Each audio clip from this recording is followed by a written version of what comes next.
I think I figured it out. Still waiting for video. No, you're not. You're getting a little ahead of yourselves over there. You are not waiting for shit. Ahead of yourselves over there. You are not waiting for shit. Ahead of yourselves over there. Okay, this is a loop. I gotta stop that. I gotta turn the audio off. Okay. Whoo-wee. All right, I'm feeling a little bit better. Once I learn it, you know, like I got it, but sometimes it's a little. Does that look all right? I can read all of your comments now. There we go. Now, where did those comments go? Are they in the live? Are they in the? Why am I? Oh, there they are. Okay. I see them on my phone just a few seconds before they show up on the computer. Hey, Pip. Hey, Kathy. Hey, Artificial Banana. Hold on now. Can I just tell you guys, some of you out there have made an effort to send me some things, and this is from Artificial Banana. You guys remember me opening it up, and I keep it right here by my desk. This stuff means everything to me, by the way. Hello again. Hey, Paul, video is on, sound is on. Good, good, good. Yes, I'm good. Thank you, Mr. Artificial Banana. Always remember that you're braver than you believe, stronger than you seem, smarter than you think, and loved more than you know. Keep it right here by my desk, or on my desk, on my little lamp right there next to me. Along with Trevor. We can't forget about Trevor, my co-host. Let me back the chair up so you can see Trevor back there. What's wrong? Why do I gotta tilt the camera down a little bit more? You gotta have Trevor. We gotta have Trevor. Oh my God. This is literally that pillow. This is still like one of the funniest things that anyone's ever sent me. It's hilarious. And I was thinking, like, I don't know, I assume he got it on Amazon. And I will be, see, I don't have to lean way back like this because the comments, like if I look straight at you, I can see you guys, or I can see myself in the camera and all that stuff. I'm probably not looking directly into the camera, unfortunately, because, you know, I'd have to stare over at the little, the not a dynamic island because I have a 2011 iPhone. I have to stare at the notch. But, hey, Trevor. But this is what I was thinking about this pillow thing. I was like, if you guys went on, if any of you watching would like to join me like Trevor, you should go on, and it's his idea. I mean, we gotta always give him credit, but good to see me in my house with power. Yes, and I will go back and read through these and answer things too. If you type something and I don't see it right away and respond to it, I promise I'll get to it. This is a new level of live streaming for me. But just let me keep my train of thought here for just a second. I keep picturing, no, I haven't opened the packages yet. I know, it's not your fault. You guys send all the questions you want. I'm just getting distracted because I want to be, you're good. I'll get to all of that. So, and Trevor's already sent me another one. I already know where it is. Hold on a second. You know what? Maybe we'll open it together.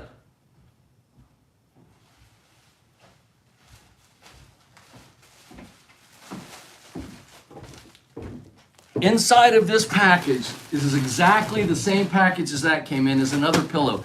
I honestly have no clue whose face he put on here, but he promised me it wasn't Donald Trump's. But, and I assume this came from Amazon. And I don't know what it costs. You guys maybe can look it up. If someone wants to look it up, I mean, I can look it up later. But hey, oh, Krista's on. Krista's following me. There's so much to talk about. But what I was thinking, open a package, open a package. Well, hold on, let me, okay. This is so much fun. We do have a lot to talk about, and I don't want this to drag on forever and ever. I have updates for you. There's someone in the comment section right now. Her name's Krista Brooks. If you guys say hi to Krista, the first thing I'm going to announce to you is that I am doing an unboxing tomorrow from St. Petersburg, and you're going to get this with Krista. She's the next victim to unbox with. Since Dad and Diane, my last unboxing video was going to be with Dad and Diane inside of their camper. And I'm sure you guys have watched that video where they got locked out of the house and Diane had to climb in through the kitchen window. Well, my dad and Diane are in Alabama at Rattlesnake Saloon. They have stumbled onto a mule rodeo where it's just nothing but mules and all these like grown-ass people sitting on these mules, and they're doing barrel runs and everything, and they are having an absolute blast. But whatever's in this pillow, okay? And I'm going to do I'm getting ahead of myself. Let me back up because I'm going crazy already. I'm going to talk about the hurricane. We're going to get to all of it. And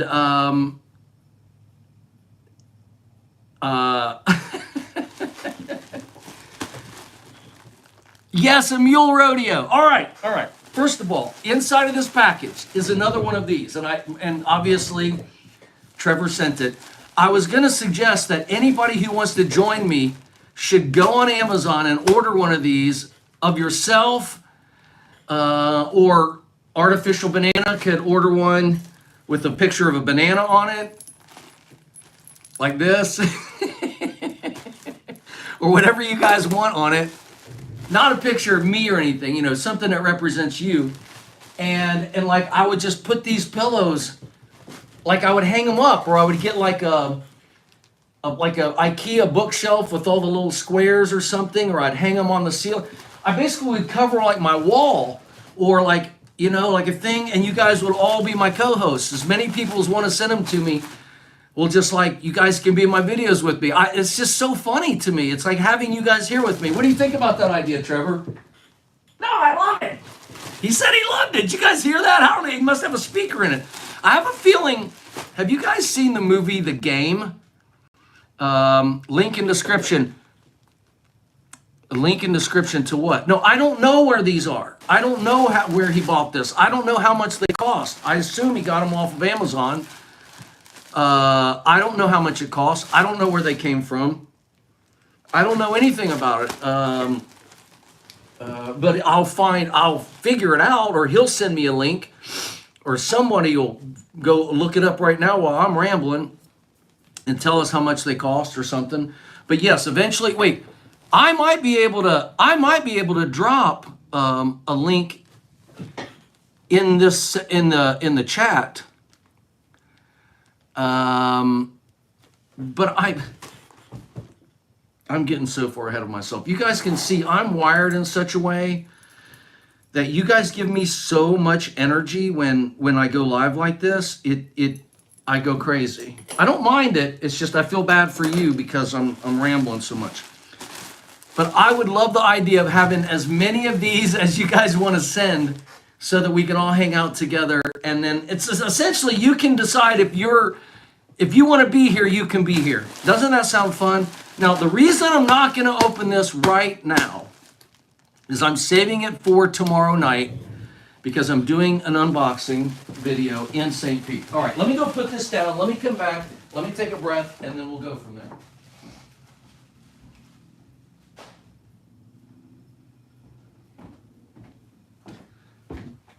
All right, so let me start over. First of all,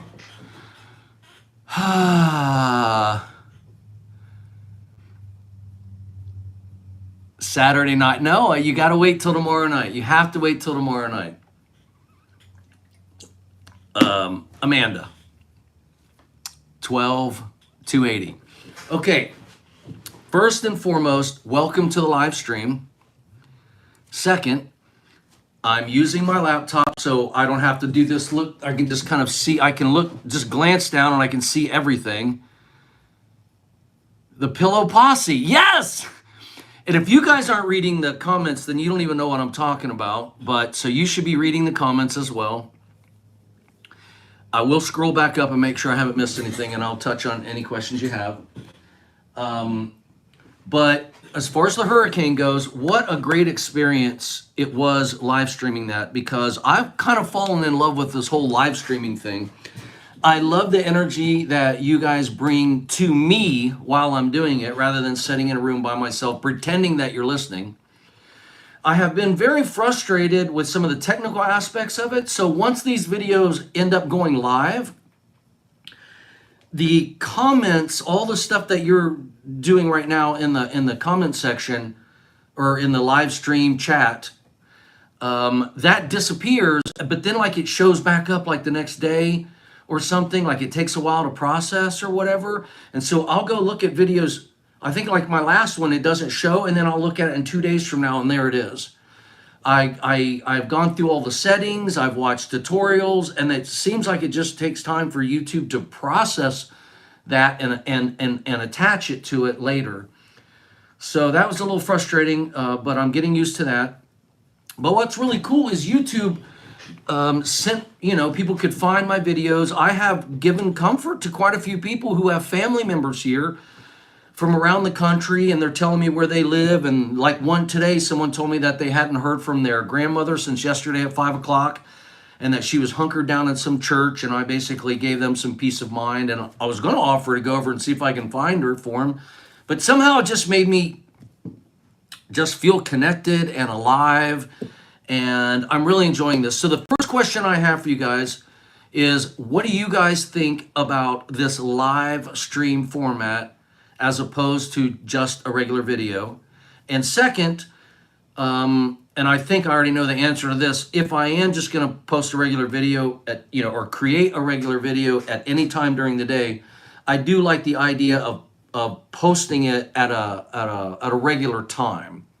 So, just like instead of just randomly showing up, it's like every day at 7 o'clock, either I'm going live or you're going to see a video that I posted that I created at some other time and decided to have it go live on that day. So I would love your feedback about, it could be a mix. I totally agree with that. I'm just saying, I just don't know if this is annoying for you guys, or if it's weird, or if the quality's different, because I am using my front-facing camera.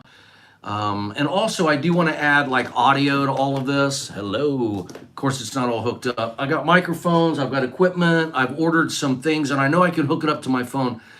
It's going to take me a little bit of time to put it all together, because I'm not technical. I'm not about equipment. Because all the equipment and all the great this and that really doesn't matter if people, if you're not interesting. And then if you are interesting, everybody will just give me time to up the production level, and nobody really cares. So I'll get there. I'm just not quite there yet. And I hate using my phone. I really want to get a camera. I know what camera I want to get, and I think it's the Sony A7, or I don't know what. Don't get me started on that. Okay, let me touch on the unboxing live question. Give me just a second. Let me go back through this. But yes, I do want to hear your feedback. Do you like the live format? Is there anything I can do different? If I'm not sitting in front of my laptop and like doing it from here, if I'm out and about doing live, you reading your comments as they come and go and responding to it and all that it doesn't seem very practical. But when I'm here and I'm live and I have my laptop in front of me and I'm using my front-facing camera and everything seems normal, then I can read and do what I'm going to do now, and I think that will work out really well. If I can find a link, or if somebody sends me one about how to do these pillow things, I think it would be fantastic. If anybody wants to be part of the show, you should send me one. I am very nervous about doing live videos because of the whole, I don't even want to say it out loud and jinx myself, but the whole swatting, that whole swatting thing. I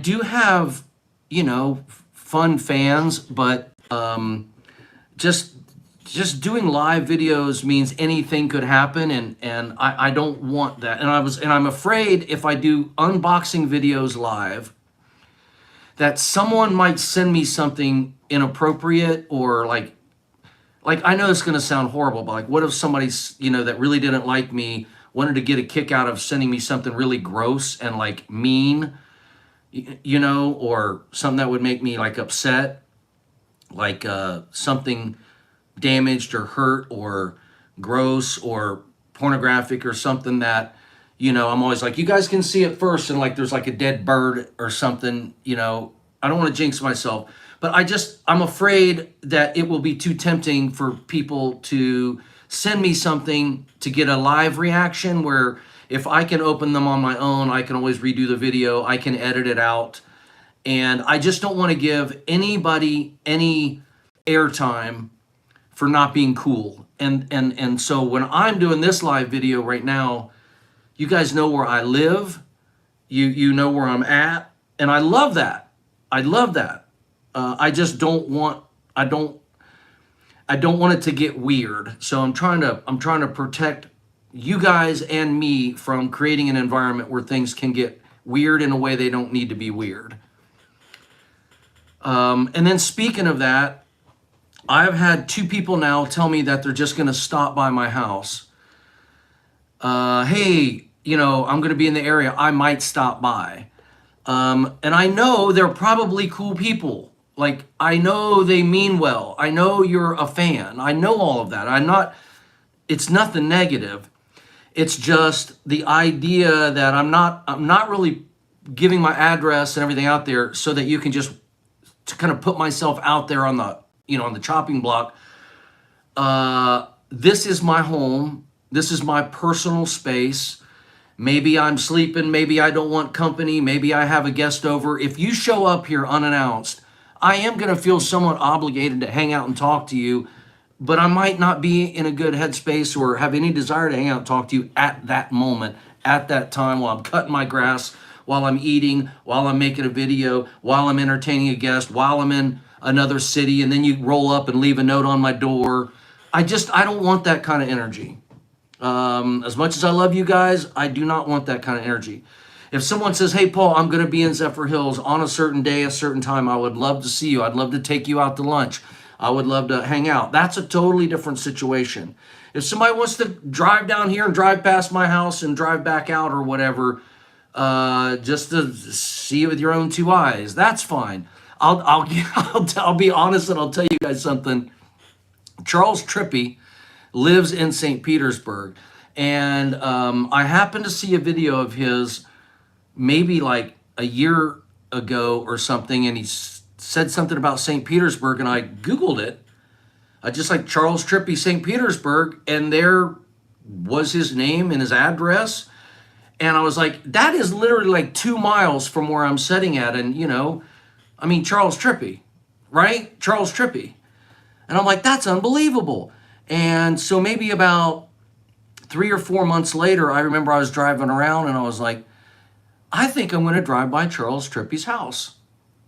And so I did. I drove through the neighborhood. I drove around because it gave his name and address, I street viewed it so I could know exactly what his house looked like, and I pulled right up to his house. I didn't pull in his driveway. I didn't stop. I didn't leave a note. And I know Charles Trippy. We've talked. We've hung out. I could call him, I'm sure, or whatever. We're not best buds, and I haven't talked to him in years. I don't mean it like that. I'm just saying I know he wouldn't think I'm some creeper, but that's just not cool. And so I've done the drive by someone's house that I know on YouTube, that I just thought would be kind of funny or interesting or whatever. I know Greg Solomon's address, and I thought the next time I go to Columbus, Ohio, I've already looked, it's not that far off of my maps. I'm going to drive by his house and maybe take a selfie in front of his house, but I'm not going to bother him. I'm not going to knock on his door. God only knows, it just feels intrusive. So yeah, I don't want unexpected guests, but I would love to hang out and visit with you guys if you're in town. We could just meet somewhere. We could meet at the Village Inn, my favorite little restaurant. We could go wherever and do whatever. Or maybe you come into the house and hang out with me here, you know. It's possible, just let's be cool about it. Okay, let me see what I'm missing here, and then I'll get on to some other things, okay? I'm not sure I want you cuddling with the pillow of me. Okay, don't send it. I've never really cuddled with this pillow, but I might tonight. I was teasing when I said I slept with it and I was cuddling with it when I made that video from Elsie's house, but it just feels fun. Okay, what else do we have here? I managed to catch the insanity. Yes, you did. Come on, Paul. Open one up. Nope. Saturday night. Yes. Okay, let me stop there at Saturday night. That's Krista Brooks' comment, and then I'll keep going down, but let me touch on that. So tomorrow night, no, Saturday night, Krista is a friend of mine. We actually went on a date, and I was thinking we would talk more about this when we make the video together.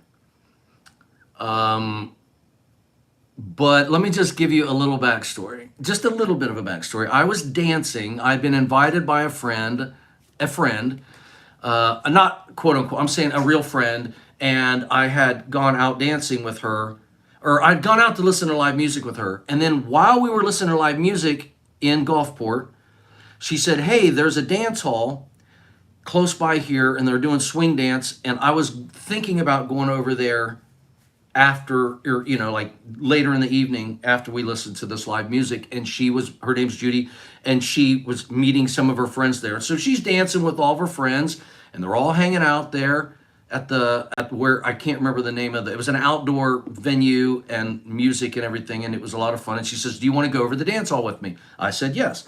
So Judy says to me, well, I just got to warn you, you know, this is like kind of a serious dance hall. Like, people go there to dance. And at a dance hall, it's not at all like going to a bar where you're like nervous to talk to people. At a dance hall, everybody's there to dance, and people dance with each other quite a bit. Strangers dance with strangers because people just like to dance. And so Judy said, hey, you can go with me over there, but I'm just going to warn you, I'm going to be dancing with lots of other men, but it's not like that, and I don't want to make you feel bad, but you aren't a swing dancer. You don't know how to swing dance, and I do, and I want to dance. So you might just kind of be setting or doing whatever you want to do. And I said, sure, that sounds fun. I've never been to something like that. So I go over there with Judy, and sure enough, Judy starts dancing with, you know, people she recognized, first of all, because she goes, you know, I don't know, not every Friday night or Saturday, you know, whatever, but she goes regularly to these things and has like a community of friends that she knows. Krista was in that community. Not that her and Judy are best friends, but, you know, Krista is also like that. Krista is a dancer. So this LaCroix is delicious, by the way. It's coconut. Oh, my sobriety challenge. I think it is day 9. I'll get back to the story, but I just wanted to touch on this. I think it's day 9 because I missed a few days because I didn't want to title it day 7, day 8, you know, with the hurricane update as if like this is 8 days of hurricane. Like, it didn't make any sense. So I took that numbering off, but we're back to normal videos, and I'm pretty sure this is day 9. I'm not turning my channel into a recovery channel. I don't want to dwell on all of that, but I do want to keep you guys posted and up to date on how I'm feeling and what's happening with me. And I'm just telling you, all is well. Staying busy is great. And Krista happens to also have a sobriety story, and maybe I'll let her tell that tomorrow. But I'm literally doing exactly what she did 16 years ago, and I'll let her elaborate on that tomorrow. But yeah, so all that recovery stuff is doing great, and I'm so grateful for all of you guys. I know this isn't AA. I know this isn't like, you know, a traditional recovery method, but being accountable to people that I know and love, which are all of you, is been super helpful. Staying busy. It's like I'm going to a meeting every night when I come here and report it. Now, you can go to an AA meeting and you can lie your ass off and you can say, I'm sober, I'm sober. I could come on here every night and be smoking some weed on the side and drinking a beer and fooling everybody. But that's like, what's the point? Nobody really cares. Nobody told me to get sober. Nobody cares if I am sober. All you guys care about is me being happy. And I know you guys trust me. I'm just saying the accountability of AA is no different than this. You just go to a meeting and tell people you're sober and tell people you're working on it and ask for support, which is what I do here. And whether, that's all legitimate or not, you never know whether it's AA or here on my channel. But it is. I think you guys know that. And I'm really grateful to be on this journey with you. This is like amazing. This is amazing, and I am super grateful. All right, back to Krista. So while I'm at the dance hall, and Judy has me, she's abandoned me dancing, not in a bad way, dancing with all these men. And then she'd come over and check on me, and she's like, "Are you okay?" And I'm like, "Yeah, I'm loving it." And I'm watching everything. And then, I don't know, I feel like I'd been there like maybe 45 minutes or maybe an hour. And Krista walks, like, she comes straight across the dance floor, walking straight over to me. And I'm like, kind of looking around because there wasn't anybody else sitting around me. I'm like, well, who is this? Who is this? She's tall and thin and long legs and like a dancer. She looks like a dancer. And she's very pretty and elegant and kind of sophisticated looking. I can't explain it. You'll see. But she just walks right up to me. She says, "Hey, would you like to dance?" Now, I'm a little nervous because she does not know. No, I can't dance, like swing dance, right? And she said, "It's my birthday. And I just requested this song. Would you like to dance?" And I'm like, oh my God. It's her birthday. She just requested a song. She sees me. Maybe she's just being friendly. Maybe she feels sorry for me. But she has no idea I can't dance. And I'm going to ruin her song and her birthday and this whole special moment because I have no fucking clue what I'm doing when it comes to swing dancing. So I just say, yeah, and I reach out my hand, and like she grabs my hand, I stand up, and we start kind of walking, towards more the center of this is a huge dance hall, like a, like bigger than a basketball court, or maybe the size of a basketball court, or no, it's bigger than that. It's twice the size. I don't know. It's pretty big. And, and there's like people all over the place, and they're twirling, and, it's doing these moves and stuff. And I just kind of, I take her hand and we kind of start going out. And all of a sudden I said, "I'll dance with you, but I don't know how to dance." And she's like, she's like, "Oh, fuck," like that. So I'm telling you, look, I get out there and I'm not going to try to even dance, but I just kind of have this, I can kind of move. I have rhythm and everything. But I don't know any dance steps. So we get out there and she just starts laughing, not at me, with me. I'm laughing. And she's like, "Oh, I like the way you dance. What do you mean you can't dance? What do you mean you can't dance?" And she has me, she's like, "You're a good dancer." She's like, "Just do whatever you want. I mean, just do just dance. Like, who cares? Who cares?" And she made me feel so incredibly comfortable. And we danced all the way through the song. And you'll meet her tomorrow night. If she wants to add anything or tell her side of the story, I'm afraid if we try to do it together, we'll be talking over top of each other. But so so she makes me feel really comfortable, and that was it. And we finished the dance, and she's like, "You're really cool. That was a really fun dance." She said, when do you come out? When can I see you again? I'd like to dance with you again sometime. You're really fun." And I was like, "Well, I don't really come out very often." I was like, "But I guess we could exchange phone numbers. And then if I do come back out, I'll let you know," or whatever. And that's what happened. That's what happened that night. That's the short of it. And then I left with Judy, and she left. And we might have danced one or two more times together that night. And shortly thereafter, we started messaging. And I said, "Do you want to go out in St. Pete next week or whatever?" So we ended up meeting at that time, but I had just begun a relationship with Julia. However, it was a polyamorous relationship, right? So I wasn't sure if this was a date. I wasn't sure if we were becoming friends. I didn't really know what to expect. She never asked me if I was dating anybody. I didn't ask her if she was dating anybody. I didn't ask if she's married. She didn't ask if I was with Judy. She knew I came with Judy and left with Judy, but I figured, well, you know, she might say, hey, if you're with Judy, I understand. Like, she didn't bring it up, so I figured, well, she doesn't give a shit. I don't give a shit. I'm not trying to marry you or date you. I'm already dating someone. I'm in this weird, brand new, never done it before kind of polyamorous thing, so I should be allowed to go out and do anything, you know. So when we sat down to talk, she says, well, first of all, I'm going to let you know I don't drink. I'm totally sober. And I'm like, okay, because we didn't exchange any information about each other. Nothing at all. Just a dance, my phone number, nothing personal, no questions. Just, even when we planned the date, there was no questions. There was nothing. We just showed up. So I sat down and she tells me a little bit about herself. And I'm like, well, first of all, and I had just entered this polyamorous, I'm going to call it experience. And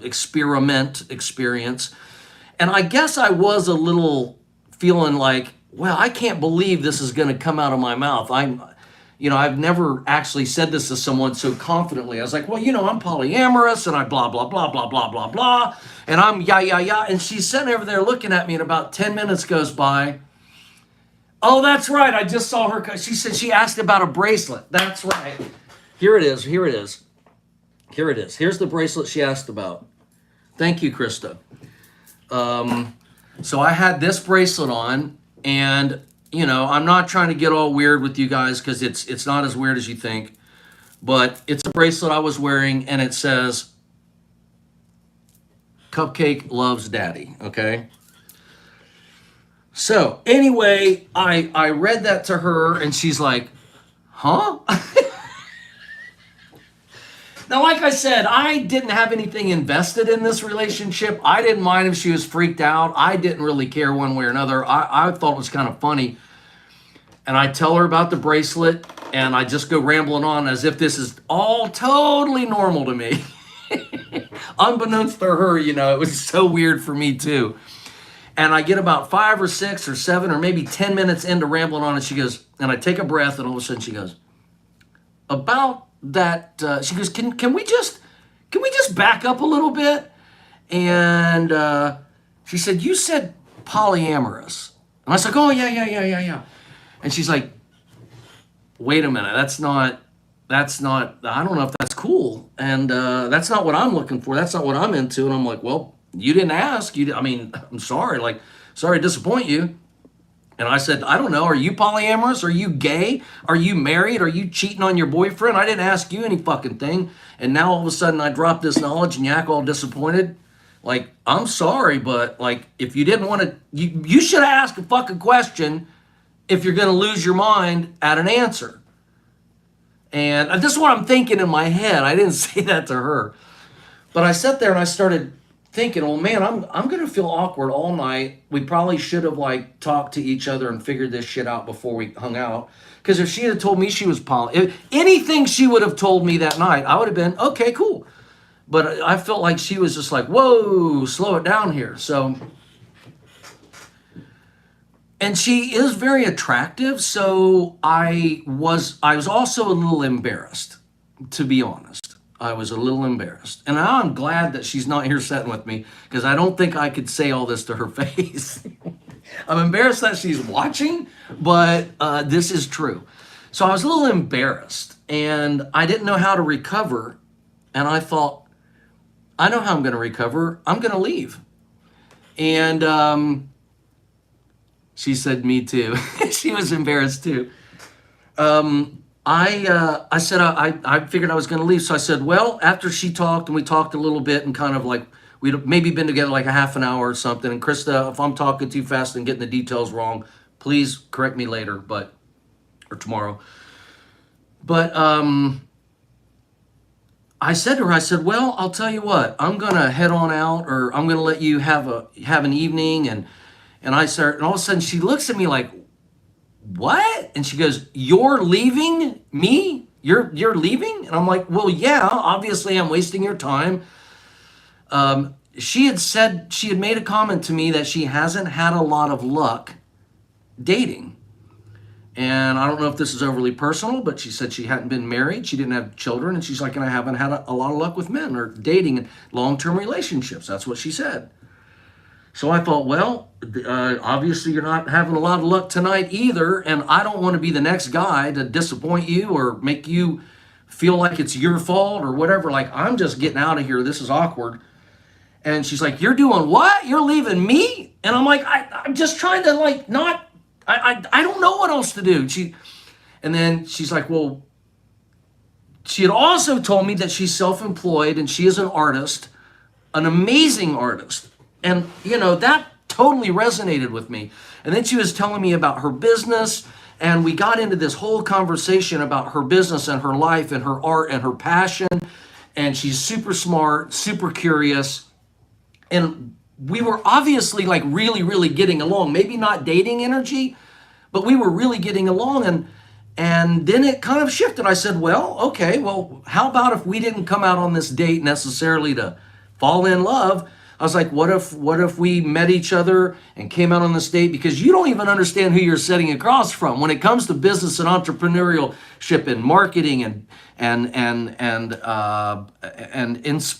being inspiring, and I've mentored, I've life coached, I've consulted, like I'm a serial entrepreneur myself. And when we got into that aspect of our relationship, that's when things got crazy and fun. And I was like, what if you just ran into me to help your business and to help you and all this? And she's like, well, that sounds fantastic. And we ended up spending the next several hours wandering, dancing, singing, laughing, holding hands, acting silly.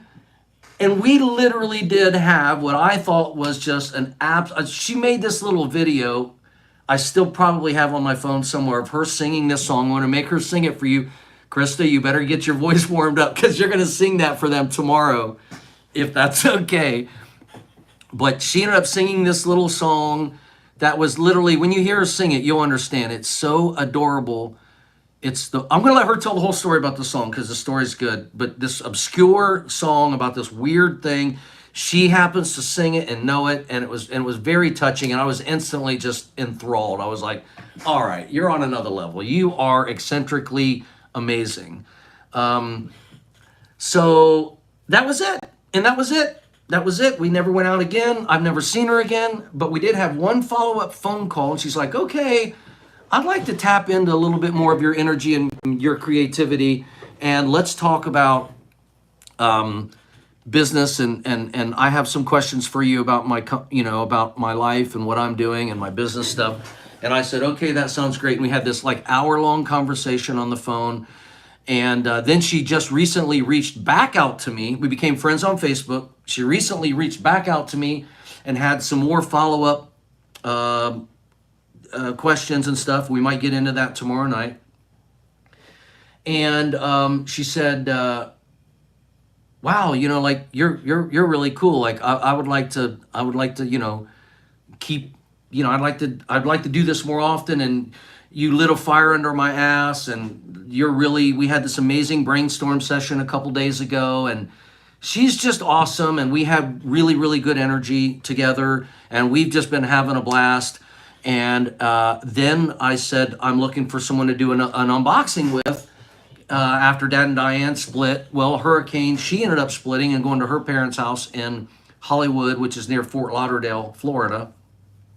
And so we've had to postpone and postpone and postpone. Anyway, it's all going down tomorrow night at her place in St. Pete, and it's going to be fantastic. I think that's enough for now about Krista. All right, so let me go look at these questions and comments.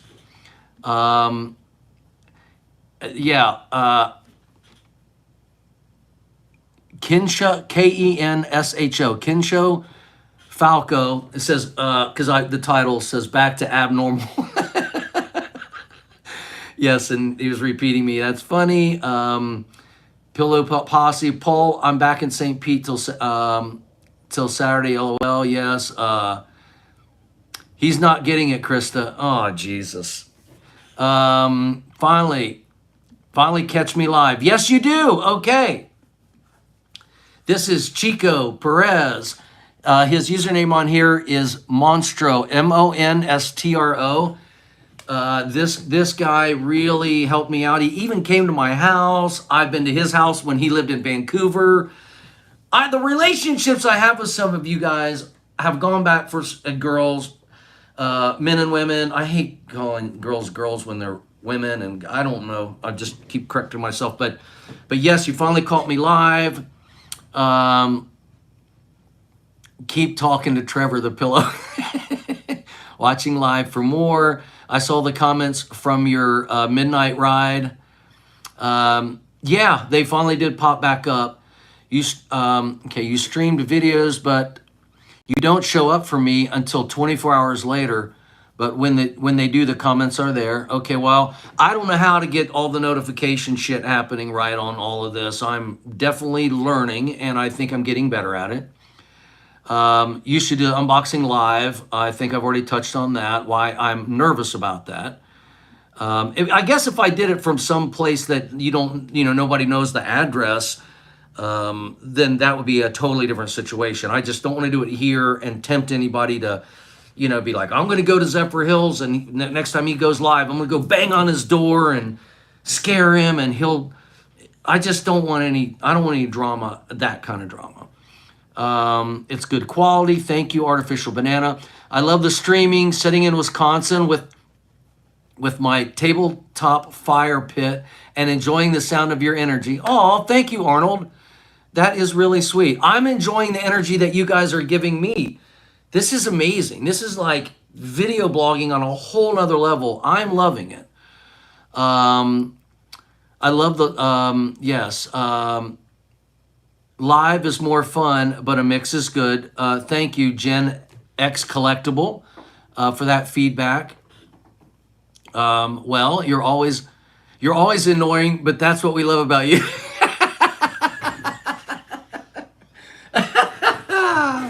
That's funny. Surprise. Lives are great as long as you keep them up so we can watch them later. Yeah. I'm not taking them down. When I say I'd take it down, I have said, I might take this down. What I mean is if I do a live video that's just, hey, I'm going live to tell you guys I'm going to do something tomorrow, then as soon as, like a few people see it, it doesn't need to be up there forever.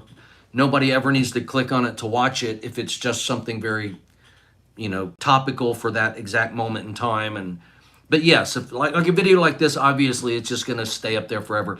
The only bad thing about it is when I go on my channel under like videos, it doesn't always show up as a normal video. It shows up like in just the live videos, or at least that's how it is on some other people's channels. So I just want to make sure that people think, he hasn't posted a video in a long time, because they don't know where to find my live videos or even know that I do. But if YouTube can just as long as YouTube can make sure people can find these videos as easy as they can, the normal videos that I upload that aren't live, that's great. I'm just worried about that.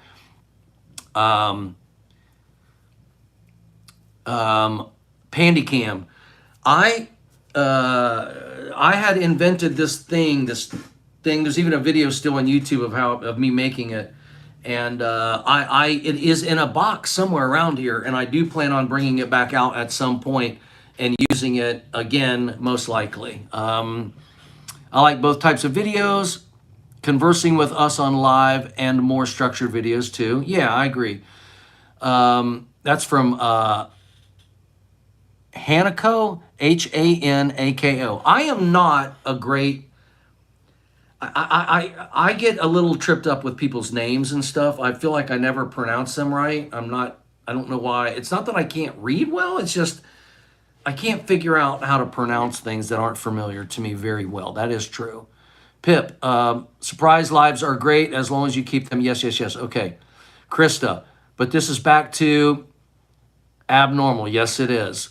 What is swatting? Okay. So people on Twitch that go live, this is a question by H-A-N, Hanako.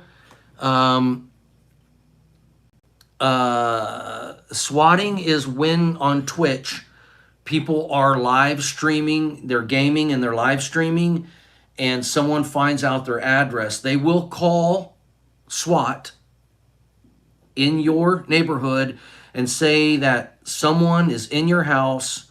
They'll say, I'm being abducted, I'm hiding in my basement, there's someone that has broken into my house, I'm scared to death, please come over here.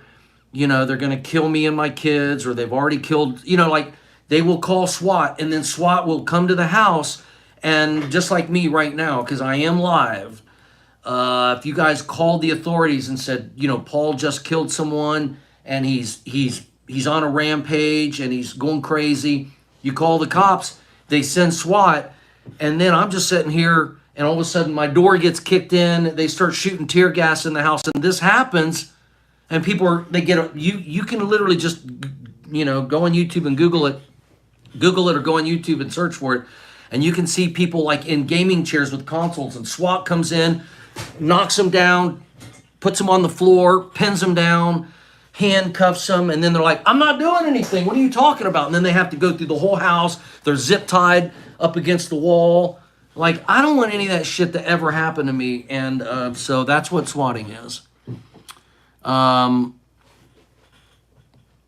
You need some mods for the chat. Yes, I do. This is I'm new at this, and I definitely have plenty of people that I have had relationships with for years and years and years, and I absolutely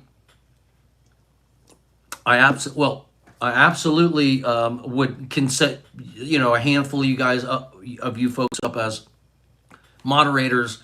That would be fantastic. Maybe even people are already commenting shit down here and I haven't seen it yet. But yes, I will pull from familiar people that I'm familiar with that have been part of my channel forever, and absolutely accept some moderation help. Krista says, now you're just giving people ideas. The ideas are already out there. I didn't make up these ideas, and I kind of want everyone to know what is going on and why. And if that gives people ideas, well, you know, that's just part of it. Dead Star says, come on live on the edge and get the views. Come on live on the edge and get the views.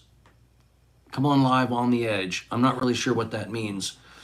Is the edge a place? Is the edge a thing? Like, come on live, be edgy and get views? I'm not exactly sure. Okay, that's really a good point. Maybe we need to moderate the unboxing yourself. Maybe need to moderate the unboxing yourself. Okay, very understandable, Paul. We want weird. Well, you're going to get weird no matter what if you're following me. That's for damn sure. I am making my way down. I know that I have a bunch more to go, but I'm making my way down. Makes a lot of sense not to do a live unboxing. Thank you, Chris. As long as it's not streaming pile of poop, nothing can trip me over. I know. I just don't want it. I don't want anybody sending me a pile of poop. As a matter of fact, I already had someone send me a pile of poop. I'll show it to you.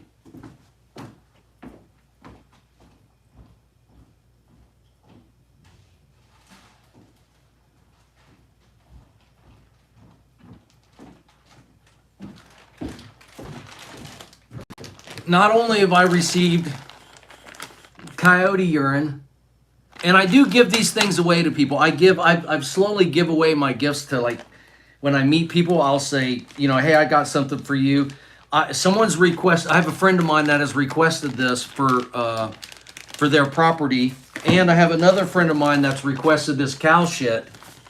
I know it's all backwards on your screen, but believe me, it says black cow. KOW, it's cow manure. Obviously it's not shit. I mean, it is cow manure, but you can't smell it.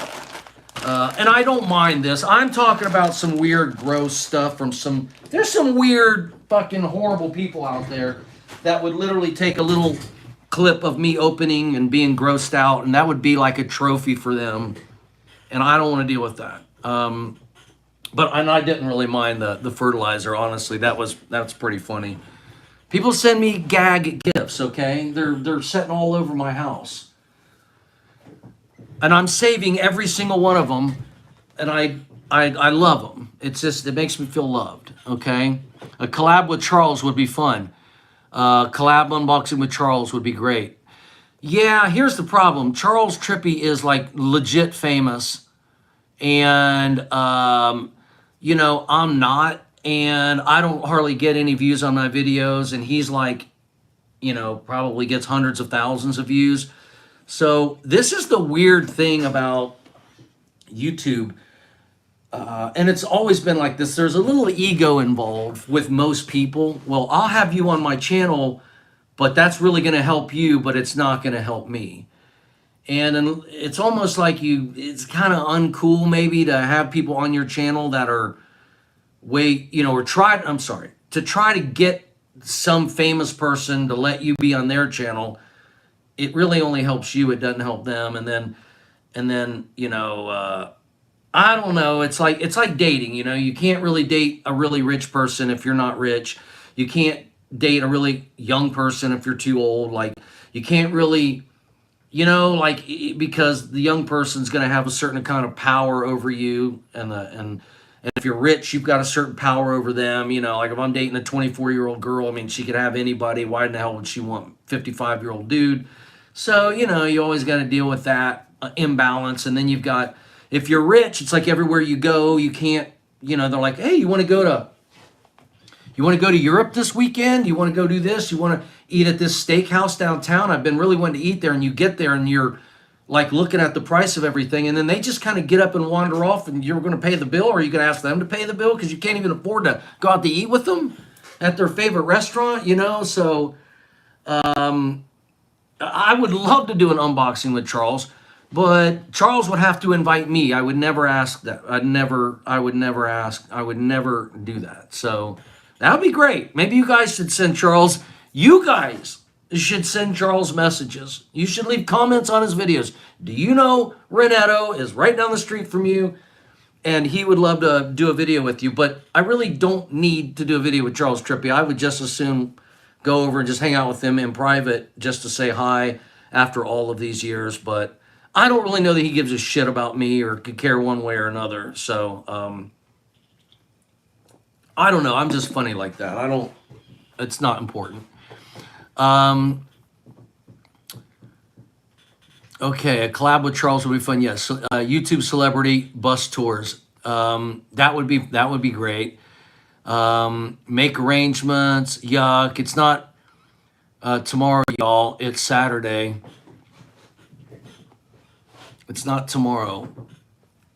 Oh, that's right. Tomorrow is Friday. Am I the one saying tomorrow? Maybe that's Krista saying can't wait to meet you tomorrow. I am probably the one. I honestly keep thinking it's Friday. I really do keep thinking it's Friday. Today's Thursday. And no, it's not tomorrow, y'all. It's Saturday. I probably messed everybody up. I wish it was tomorrow. Evan Blue said, yes, me too. It can't happen soon enough for me. Speaking of tomorrow, oh my God.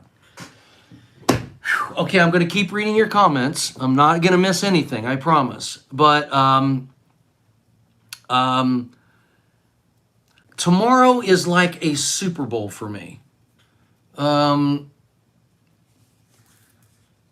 Tomorrow is like a Super Bowl for me. I know I just said that. I'm repeating it because I'm trying to let you know how big of a deal this is. I cannot believe, I am so, what's the word? Fascinated with Elon Musk and the things that he does. And I know this is not a Tesla community. I know people here have all kinds of different opinions, and I know Elon is kind of, love him or hate him kind of guy. I know some people some of my closest friends literally can't stand him, and they hate me talking about him. Has this gone on for 54 minutes? Are you guys bored? Should I wrap this up?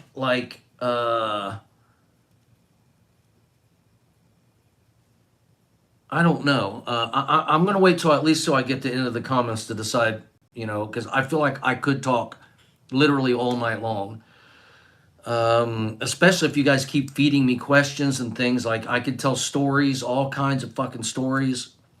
This is unbelievable. I loved. Maybe I should do this at least a couple times a week, or we should have like Saturday night live videos. Oh, I'll get back to the Tesla thing, but see what I mean? My brain is going a million miles an hour. I kind of think after my 30-day challenge, where I made a commitment to myself first and foremost, but made a commitment to all of you to post a video every day for 30 days. This is not sustainable for me as a lifestyle. I think I could commit to, and would like to commit to, and want to commit to, making videos Monday through Friday.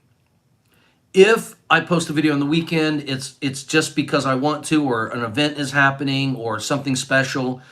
But I don't want to like let you guys down if I don't post over the weekend. I could see myself like posting Monday through Friday, like one video a day that goes live at 7 o'clock, if that's a good time for everybody.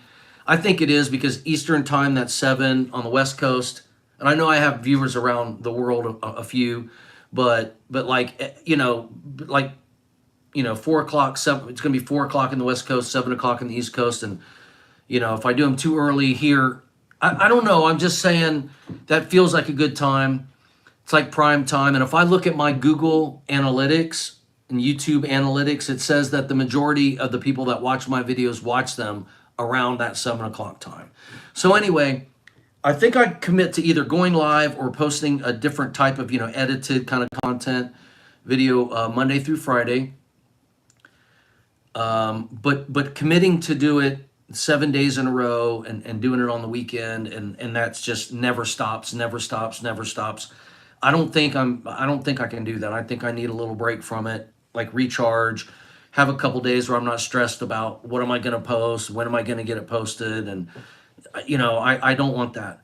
And yes, I would love to be able to do this for a living, but it seems so weird to even want to. It's like saying I just want to talk to my friends on the phone for a living. And so will all my friends pitch in so that I can talk to you on the phone every day? You know, this is so easy. This is so, I don't know that I'm bringing any value to you whatsoever other than like entertainment. And I know people pay for, you know, Netflix subscriptions so they can be entertained. I know you guys like to watch my videos. I know you guys know how much time this takes. Like, if any of you guys are content creators, many of you are content creators yourself, think about, it takes literally hours a day. I mean, it's not so hard when you do the live like this, but it just, your whole day gets wrapped around it. My whole brain is wrapped around YouTube right now. I don't even know what the hell else I could possibly do in life and bring this type of energy and bring this type of presence and run around and report on a hurricane. Like, I can go live, I can think about it, I can have fun, I can plan things when I know this is like all that I really need to do. And all I really wanted to do for 16 fucking years since I landed on YouTube was just make YouTube videos. But I've never even tried to really monetize it or capitalize on that or anything, because like I've said in other videos, I feel like it's really hard to monetize something I love. For me, it's easy to monetize, you know, a piece of, you know, just some product. But it's very hard for me to like ask people who really want to watch my stuff or make them pay for it or whatever. And I keep trying to think of like, what's the best way to do it. And I hate the idea of YouTube getting like a 45% cut. If you guys like, if I was accepting live stream chat tips right now and you guys sent me 10 hard-earned dollars or $5 or $1, if you send me $10, I got to give, you know, I got to give $4.50 of that away to YouTube. And so every time I ask for $5, you got to give them $5. You know, like that just doesn't seem right. And I do appreciate, you know, the infrastructure. And so maybe like a PayPal link, maybe Patreon, because they only take like 5 or 10 or 15% depending on different tiers. Like maybe I could do Patreon. Maybe I could do some kind of live stream thing. I just don't want, I think of your money as so precious and valuable. The idea of giving it away to other people when really all you want is to try to help me, that just somehow rubs me wrong. And so I haven't gotten comfortable with the idea of doing that yet. So I'm still trying to figure that out. And when I do figure it out, and obviously I want your feedback on all of this, but when I do figure it out, I'll let you know. It's not like an emergency situation. I'm not trying to figure it all out today, but it is something I'm thinking about, and especially with all the time that I put into this and love putting into it. You know, I don't know why I won't give myself permission. You know, when I watch Joe Rogan call a UFC fight, you know, it's not like I think, well, why should he be getting paid, you know, when he's just going to the fight anyway, and all he's doing is sharing his opinion. And I love watching him. You know, I just use him as an example, but because I love UFC fights. But, you know, when I watched, you know, when I was growing up as a kid and I'm watching David Letterman interview people, just sit there and talk with people. I don't mind that he made $20 million a year sitting in a chair talking to people for an hour a night. I never thought twice about it. I was tickled to death that he was making all that money. But when I think of myself in a situation like that, where I'm just doing something that's so easy and fun, and then like making a bunch of money from it, you know, it just somehow I've really struggled with thinking I deserve that, and like, well, I'm doing this, and it's $10 a piece to join the feed, and that's it. You know, if I was charging you guys $10 a piece to do some live stream on a Saturday night, and there's 35 people in here, I made $350 just talking to my friends tonight. And then it's like, oh, I better make a bunch more videos so I can make a bunch more money. And then I'm like, yeah, but I don't really care about the money. It's like, yeah, you do. Don't lie, you know. So I'm struggling with it. That's all I got to say. Now I feel like I'm getting irritated on myself for even talking about it. Okay. Krista, nope, it wasn't your birthday. I screwed all of that up. Okay, let me go back and see where I missed. I wish it was tomorrow. Yes, me too. Wherever you find peace, that's all that matters. Thank you. Krista says, me too. I'm still out of town visiting. Oh, you're responding to someone else. Yep. Aw, shucks. Nope, wasn't my birthday. That's Krista again. Renetto! I think that's what somebody was saying. Krista says, wasn't my birthday, LOL. Definitely didn't say that. Okay, all right. I've screwed up. She'll correct the record tomorrow. This is normal for me, so not tomorrow. She'll correct the record on Saturday. Let me get down through these comments. That's someone talking to Krista. My parents lost their house last year from Ida. Oh, that sucks. That part is correct. Okay, she'll clear all this stuff up on Saturday night. Yes, but it's not tomorrow, it's Saturday. I asked about the bracelet you did. And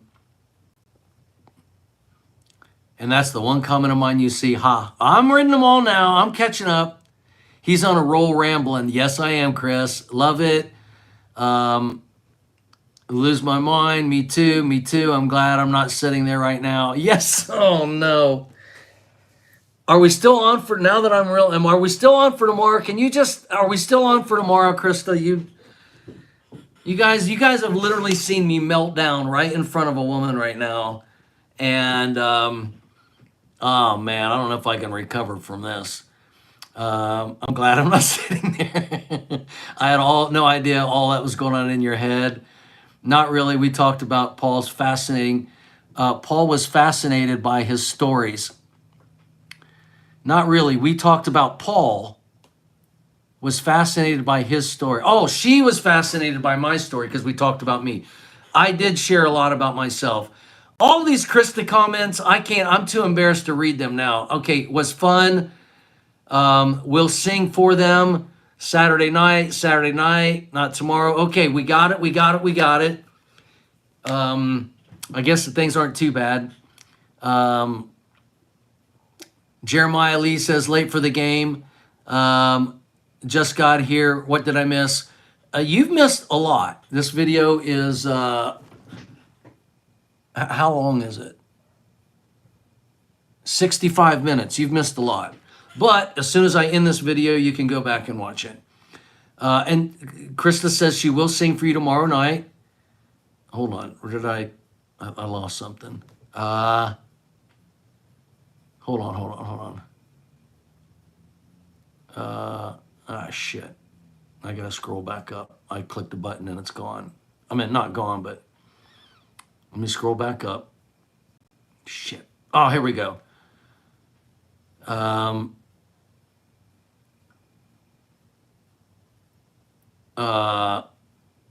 I know, Paul, today is Thursday, unboxing. I told you I was going to get to the comments. When I finally read it, I was going to get there. Just be patient, everybody. I'm actually talking to Krista. She's so annoyed I keep saying tomorrow. It's okay. We're all still here. The record has been corrected. Everything is fine. We got a LOL, too funny. Someone talking to someone else. Do people still use Vlogger heads? I tried going there, but it's all private. Yeah, if it's all private, people are still using it. And that's kind of was the problem from the beginning. I don't want to go too long-winded on this, and I really feel like I want to wrap this up. Maybe I'll touch on Vlogger heads and talk a lot more about that later, because a lot of people probably don't have a clue what that is. But yes, I do think it is live. There is a small community there. The fact that it's small, it stayed small, and they wanted it to stay small was the reason that it really didn't work for me, because that was not what I had in mind. That's a whole nother thing. Again, giving people ideas. All right. Okay. Sorry, Krista. All right. Perry and Andrea, Andre, Andre. Hey, Paul, Shane here. You ever going to bring back your candles? Nope, I'm not. I miss them. Great seeing Trevor in the background. That's so epic. Thank you. No, candles are one of many things that I've done. I think I gave the wax melter to my sister. It is its own thing. It's very involved. It's like it's its own thing. That's a whole nother world. No, I don't plan on making candles again anytime soon, if ever at all. So the ones that you have, I would hold on to them. They may be worth something someday. You have to warn local police that you're streaming as soon as possible, my friend. I think you're overreacting there, Chico. I don't think I'm going to call the police and say, hey, I make live videos occasionally. That just seems insane. But if it's necessary, I will, okay? Yes, you used to be a mod here, Chico. No candles, already asked personally, okay. You can also set up for a delay in broadcasting for unboxing. CTFXC, yep. Don't kid yourself. Give Charles a call. I'm not kidding myself. You're both OG YouTubers. Yes, we are. And you have that in common. Yes, we do. Charles' channel is now a family vlog, way different than the old days. I've been around since the Nicky Nick days. Yes, you have, Steve. We all have, actually. Steve, you've been with me forever. Most of you guys have. Honestly, why would anybody even be watching my channel if they haven't been here forever? Because it's not like I'm like getting a bunch of new subscribers or anything. I mean, I know every single person that tunes into my content has been with me forever. Now, as the days go by, maybe one or two new people find me on internet, on YouTube somehow. But honestly, how in the hell do you find me on the internet? I'm not doing anything but rambling and nobody cares. It's not, or, you know, but tomorrow night, I remember that I was talking about Tesla. Tomorrow night is this event, AI Day, and I know this isn't a Tesla community. I know most of you could care less. I don't want to explain everything. I want to be with it's like, like I said, if you're going to go to a Super Bowl, you want to be in a room with everybody that's like on the same team and you're cheering. I want to hang out with the Tesla community tomorrow, but I don't have a Tesla community that follows me. So I'll probably be watching someone else's live stream and doing what you guys are doing with me. I'll be doing that in the Tesla community, and we will be sitting there watching AI Day. I think it starts at 8 p.m. tomorrow night, and that's like my whole Friday night. That's what I'm doing. Someone actually asked me to come hang out with them tomorrow, and I said this is going to be kind of lame, but I'm going to be watching Tesla AI Day. I can't. That really happened. It made me feel like such a nerd, but it's true. Okay, let's keep going here. Let me try to get down to these things. But I'm Renetto. You have your own successes. Charles has to know that you're a YouTuber epic like Zipster. Yep. Mark, the tech guy. How am I? It says, Renetto, how are you? How do I seem? How do I seem? How do I seem?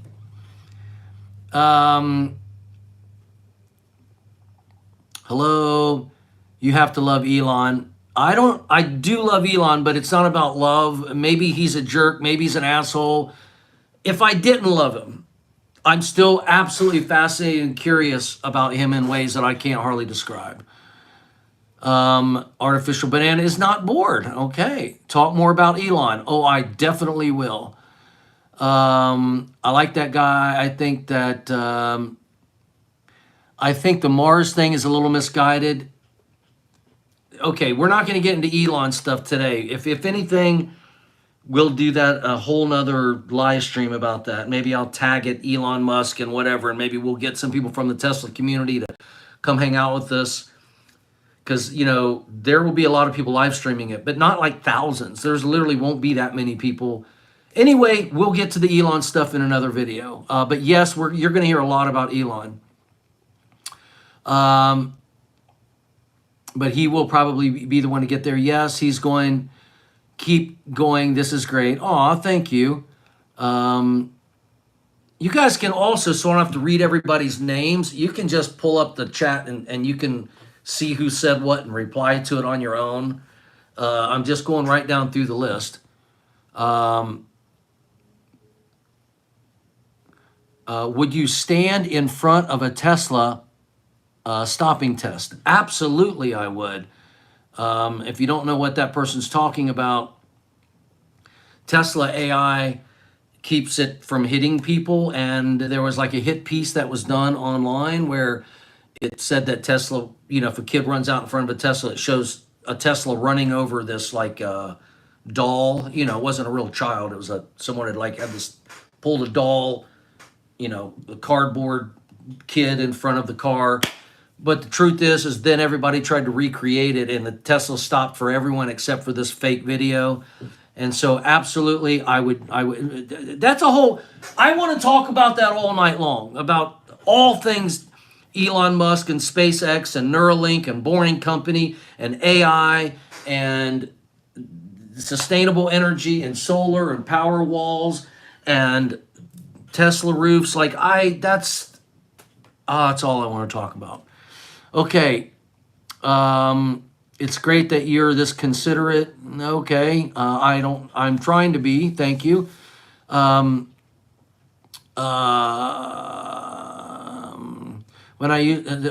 don't do that yourself. Yes, I would. When I used to live stream, it used to be around 4 hours long minimum. What? Chico says when he used to live stream, it used to be around 4 hours long minimum. Just chill with chat for 10 hours straight sometimes. What? I must be way too anxious. I'm sweating. I feel like I'm getting soaked out of being nervous. And I'm afraid you're going to be bored. And I do need to relax a little bit.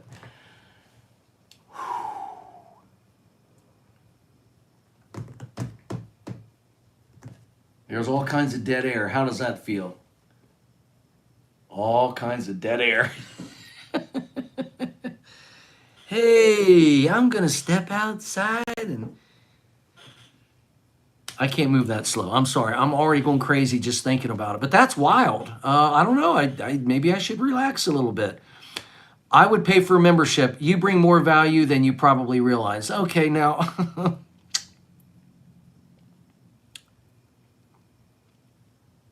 Thank you.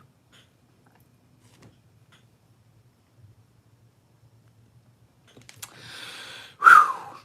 That hit me weird.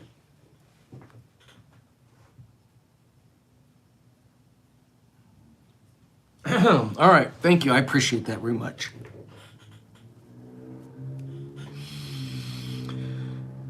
Paul, we enjoy hanging out with you. Thank you. That is what the net is all about. There's Cash App, good idea. Mike Tendude, lots of people will use a program called Streamlabs for tips, and they only charge a credit card fee. Okay, that's pretty fantastic. As I think about these things and monetization and ways for us to hang out and ways to bring value to you and for you guys to help support me as we figure that out together. If there is someone out there who would like to maybe do a phone call with me or a Zoom call or whatever, and maybe help me understand, help me learn, help me get comfortable with that idea, and we can do that a little at a time. I would really appreciate that. We don't have to figure that out right now or tonight. And I do, for some reason, just kind of want to wrap this up because I'm a little overwhelmed.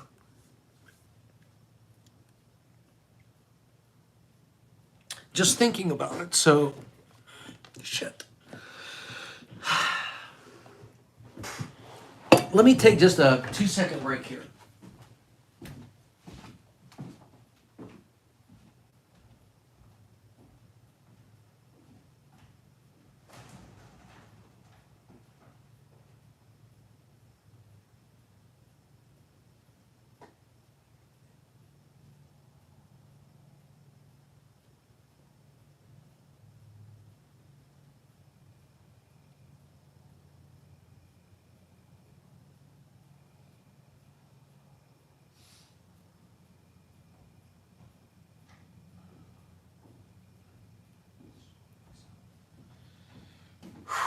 All right.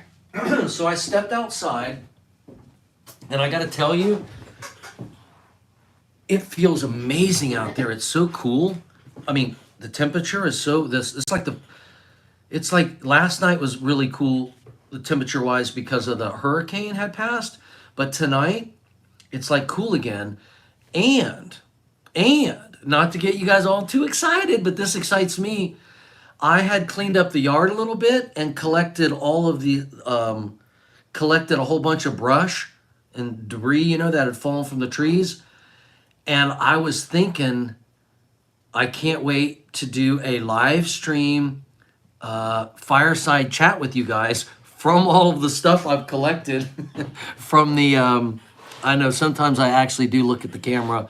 I hope it's not too annoying. It's almost impossible to look in this little black, it's right here on my phone, this little black notch. It's hard to look in that little black notch. It's much easier to just to look at the whole screen and see what you guys are seeing. So I'm sorry if my eyes aren't in the right spot. It's hard that. But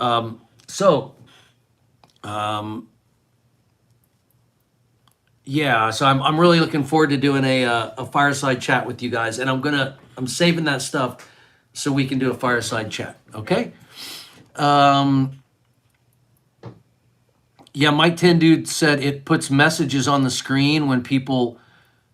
Yeah, that would be super cool. That's kind of what Chico is trying to tell me, that if you guys send us some support or whatever, it'll ding and it'll put up and say, someone just sent this, and I can have a little leaderboard. I just don't know if I want to gamify it like that, but if you guys like that, if that'd be cool, and then it'll show how much has come in or who the top tipper was, or all of that stuff. Like, I'll do all that, but like someone might have to help me figure out how to set it up. Because if I have to figure it out myself, it's going to take a while because it's going to annoy me, and going to have to do it little bits at a time. And someone already knows, and you could help me with that. That would be actually worth more than a tip. That would be a tip, like the right. Okay, let me go back here. Good Lord, you guys, I love this. This is so amazing. I think, okay, let me get back to where I left off. I keep hitting a button. Keep going, this is great. No, okay, I already did that one. When I used to live stream, okay, I'm getting close. Paul, we enjoy hanging out with you. Oh, thank you.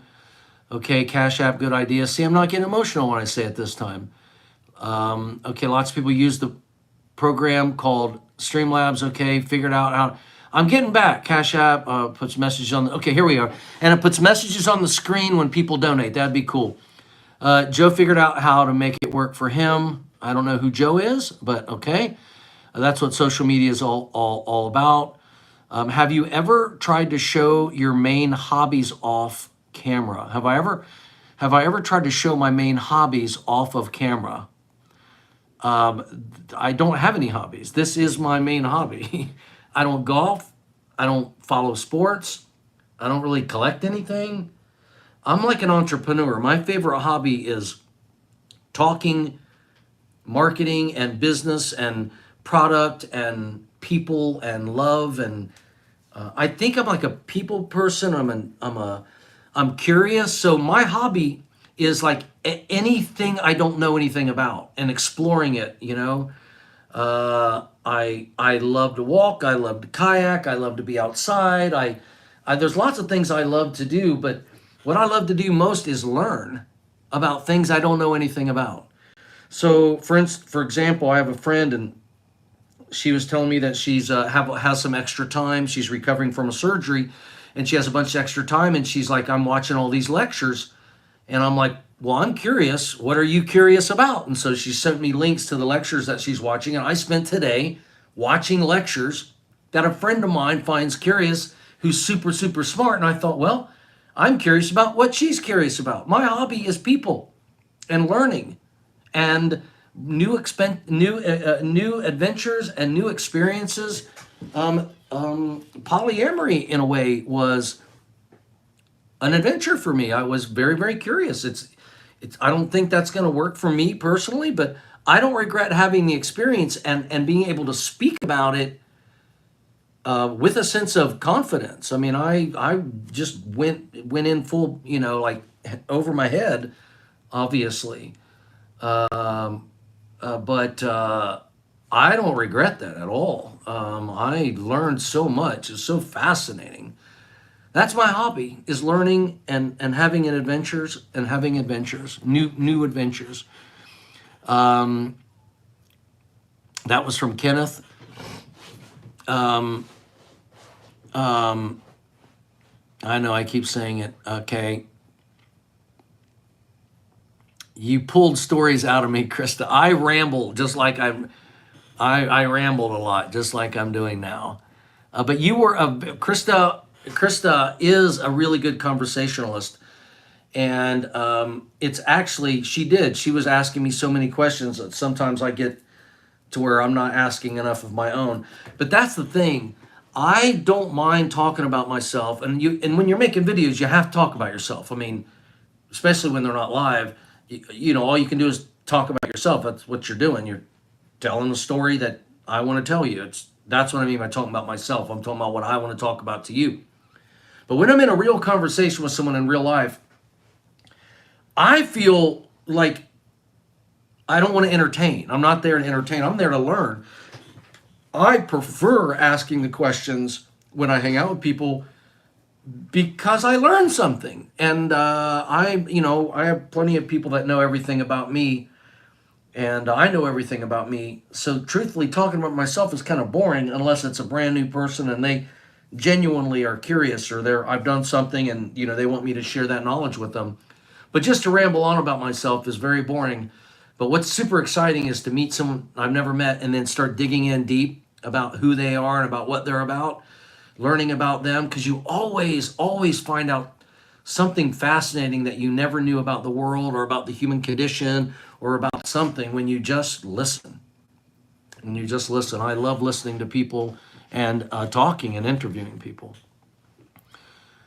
Yes, we're still on for Saturday. Yes! Yes! We're still on for Saturday.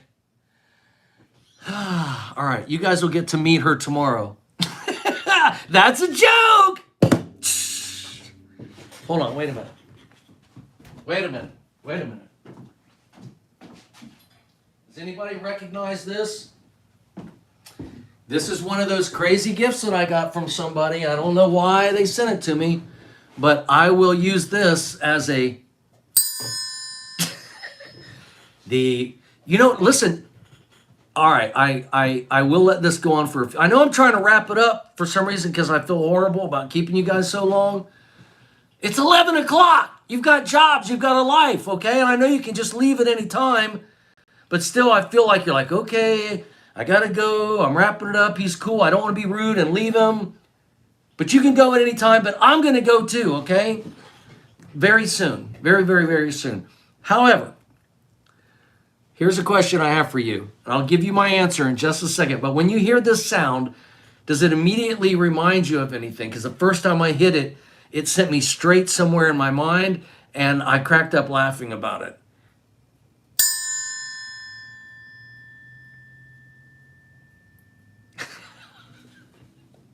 It's an event. It's a thing. And when I hear this, I'm reminded of it, and it's not a good memory. All right, I'm going to give you like 10 seconds to think about it. And if you have if that sound conjures up an instant memory, especially a funny one or a painful one, or because mine is more of like an awkward one, but it takes me straight there.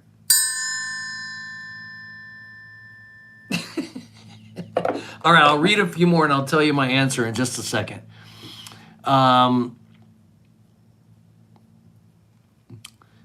I guess we're still on for Saturday. Kenneth says, do you know that I've been married for 30 years and we just had an anniversary, Paul? Her name is Gloria. I did not know that, Kenneth. But that's a long time. And if Gloria is listening, Gloria, congratulations for 30 years. And I am so happy for you guys. And thank you for sharing that with me. Krista says, no, not annoyed, just having fun. So you guys already probably read through this and knew that everything was going to be okay. I was a little nervous about getting further down in there and realizing that Saturday night's already been canceled. But nope, not tomorrow night, Saturday night. I'm sad about the candles, though. Hey, I'm sad about a lot of things. I'm sad that I'm not still... there's a lot of things I've done in my life, okay? And I can't do them all the time for other people. I got to do what I want to do. I had a candle shop for 10 years. I invented an extrusion process and spent, to make candles prior to that, that was a 4-year journey. So I spent like at least 14 years of my life I might have had the wholesale manufacturing process candle company for maybe 2 or 3 years before I sold it, and then licensed the technology, and then opened up my candle shop, which is why I started painting, art gallery. Like, that's a whole, my God, another thing. But no, I don't miss it at all. See, candles to me were not a love affair. Candles to me were a product. I could charge people all day long for candles. And when I did sell them to you guys, I was thinking it might be a way to help me monetize my channel. And I had, and like instead of having a store, it was going to be like an online store. And I had a partner involved, and my daughters were involved, and I had that big studio garage that I turned into like the studio. You guys remember that round room that I made with the white background and the candle pouring machine and all the inventory, and then that candle that I made just for you guys. And then I talked about candle making. Like, that's just all like something I can do. It's like, that's just like, when I put my mind to it, I can make the best candle in the world. Like, but I don't really care about candles. I don't really care.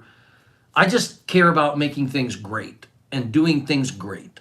And I know how to do things great. And if somebody else is really passionate about candles, I could help them develop something amazing that no one else has seen. No one else is, like, I could teach them how to be unique. I could teach them how to grow their business. I could teach them how to build a brand. I'm more passionate about knowing how to teach that to people, like Krista. Now, not to teach her because she already knows, but you'll see when you meet her tomorrow. Krista is an entrepreneur and she is an artist, and she is self-employed, self-unemployed, as I like to say. And the idea that I could help her, like, take herself and her art and her passion and her love to another level, or even just inspire her to do that on her own in some way, that to me is like way more exciting than having a wax melter and just basically pouring a bunch of candles for you guys. Even though I'm glad that you appreciate them, it just doesn't interest me anymore. So I'm sorry. But it does make the ones that you have more valuable. They're collector. I mean, you can go online and try to buy a Paul Robinett candle right now, and they're $60, $80, $100 if you can find them, which I don't even know if you can. And the more people that want one, the more they're going to be worth. So think of it like that. I sold you something that's worth more today than when I sold it to you. Isn't that kind of cool? And if I sell you something again, if I ask you guys, hey, you want to buy something I'm doing? Keep it in mind that I don't make commodity items. I put my heart and my love into things, and maybe you should hold on to them.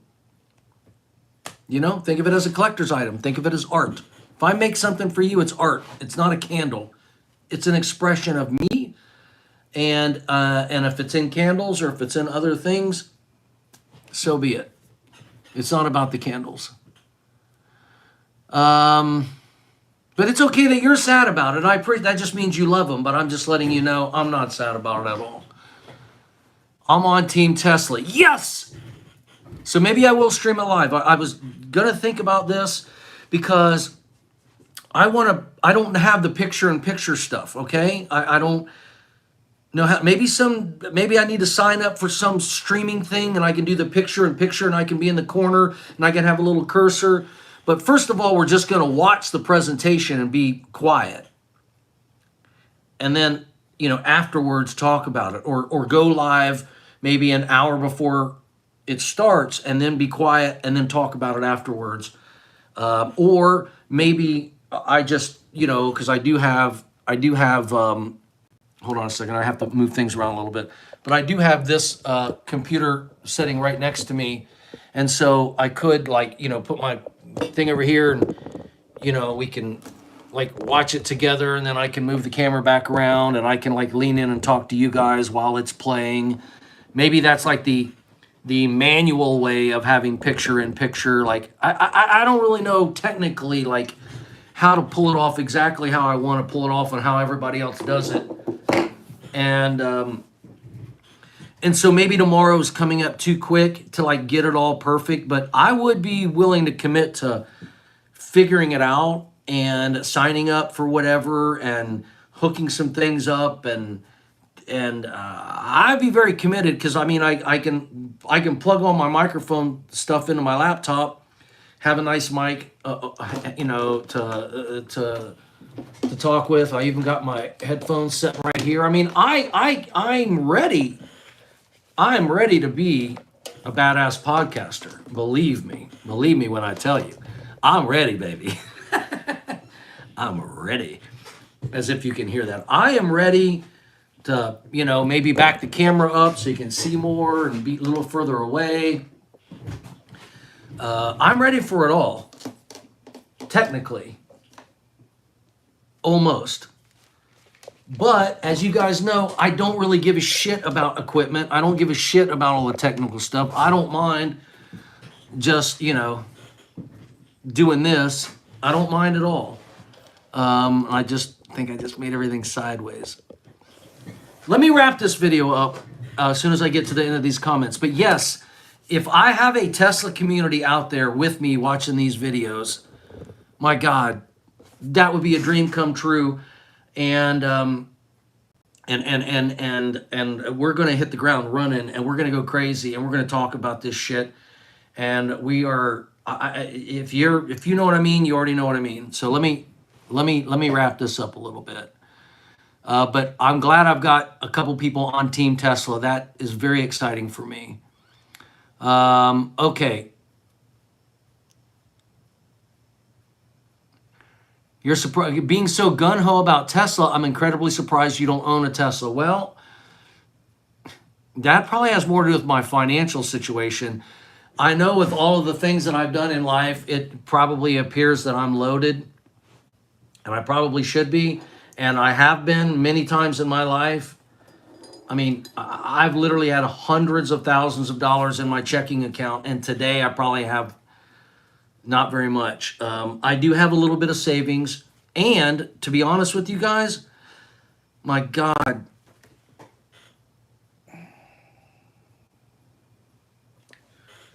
I have every penny that I can scrape together in Tesla stock right now. I bought a big chunk of it a few months ago when it was really, really cheap, and so that was amazing. I'm even leveraged with my Tesla stock.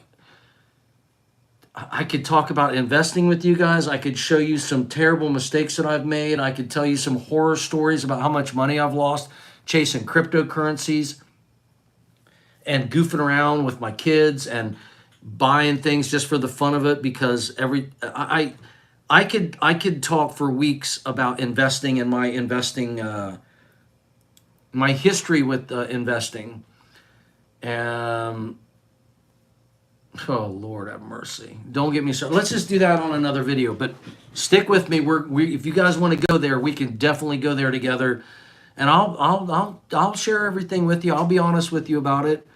I'll be honest with you about it when we get there. We're not going to do that tonight. By the way, Paul, I'm writing my first comedy Christmas book called Catalina, the Drag Queen Vampire Christmas, and I'm going to send you a copy of the book. Yes, free and brand new and signed. That would be great. You should stream yourself watching the Tesla live event and just chill with chat. Yeah. But should it be like a reaction? Is it just pointing at me? Is it behind me? You know, like if it's playing on this screen, it's off to the side. Like, I just don't, I'd rather it be like a picture in picture and you guys are watching it and I'm just in the corner. I don't know.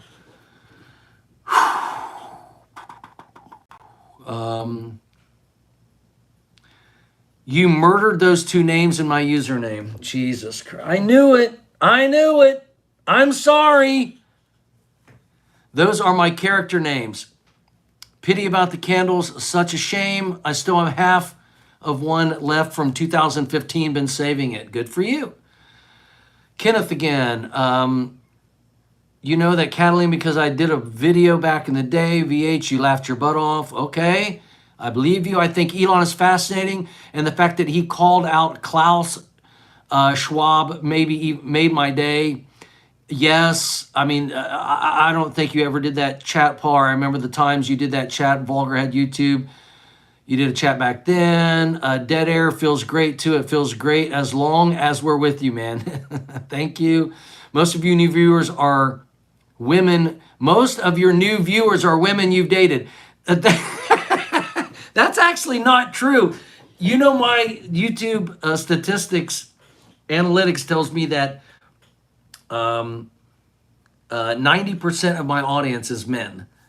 So even though I do see some of you ladies out there talking, it's all dudes. Okay, it's all dudes except for Krista. She's been with us on this a 99-minute vlog. I mean, we've probably spent more time together tonight on this vlog than we will when we hang out.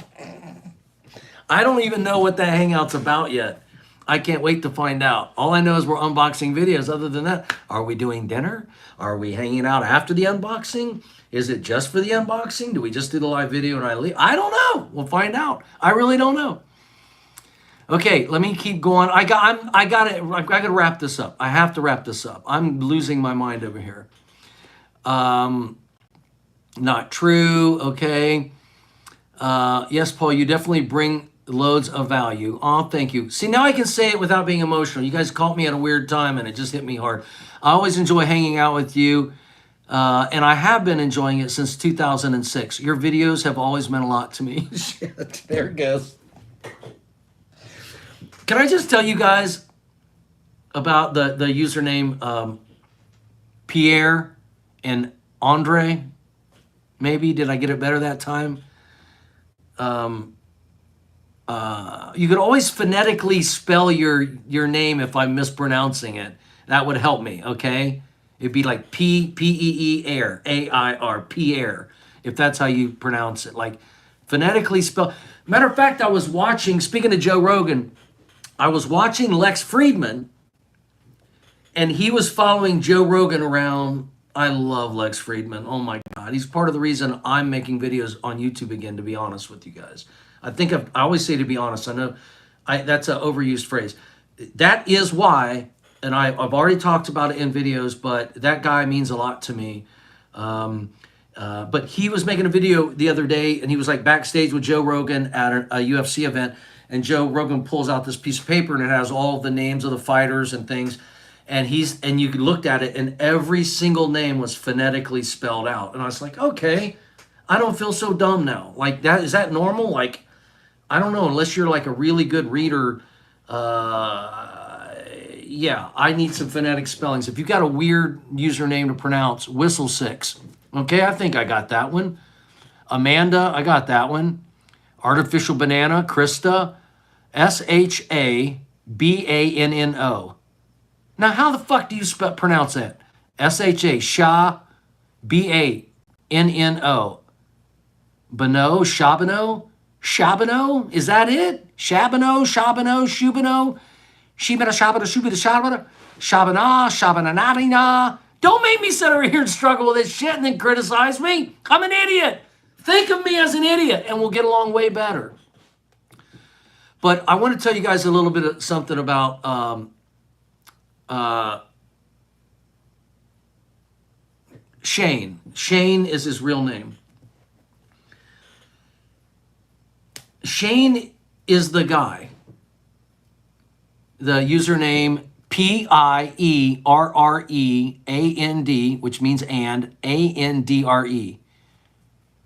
However the fuck you pronounce that. Shane is the keeper of the Renetto channel. Let me say that again. Shane is the keeper of the Renetto flame. I have lost my mind many, many times in the 16 years that I've been on YouTube.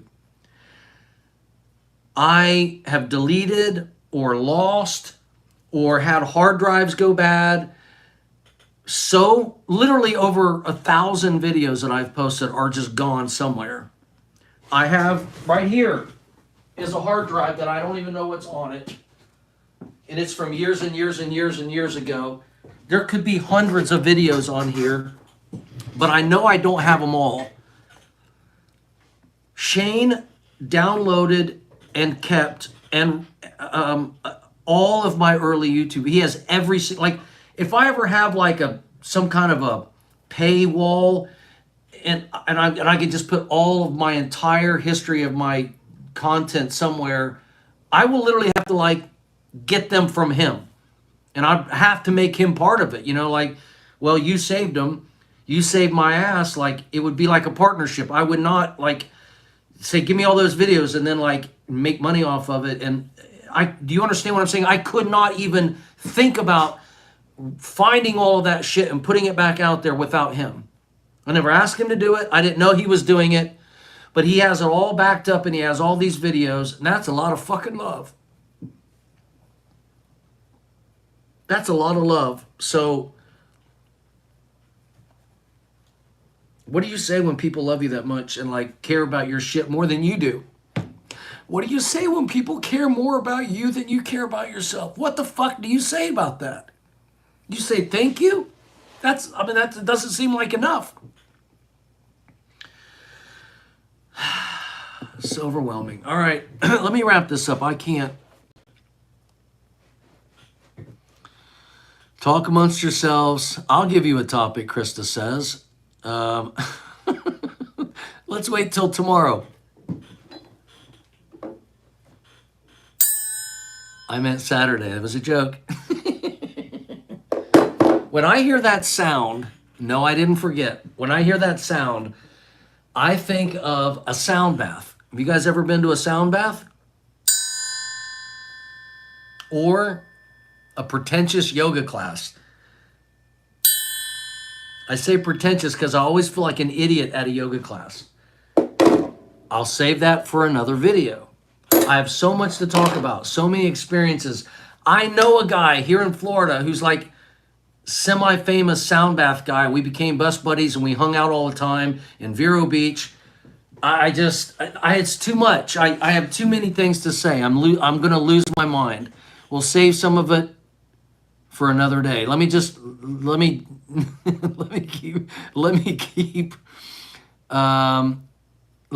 keep reading. Hold on, I'm almost done here. Cryptocurrency. Let me know if you need help. Oh my God. Yes, I need all kinds of help. Kenneth says you could use OBS and Skype online. It would save you a lot of money. Okay, I'll look into that. Whistle 6, LOL, whatever that means. Okay, that probably wasn't to me. It's okay, brother. We're here and we're tubing it in the vlog life. We can and we will. I am not going to get into this right now, but I have something really exciting to share with you guys. I'm saving it because I don't want to ruin the surprise, but I have something really exciting to share with you guys about my song, Tube It. The unofficial, what I call the unofficial YouTube anthem. If you don't know the song or for some reason you haven't heard it, you can Google it, Tube It, Renetto. But I have something very exciting to share with you about that song at some point in the future.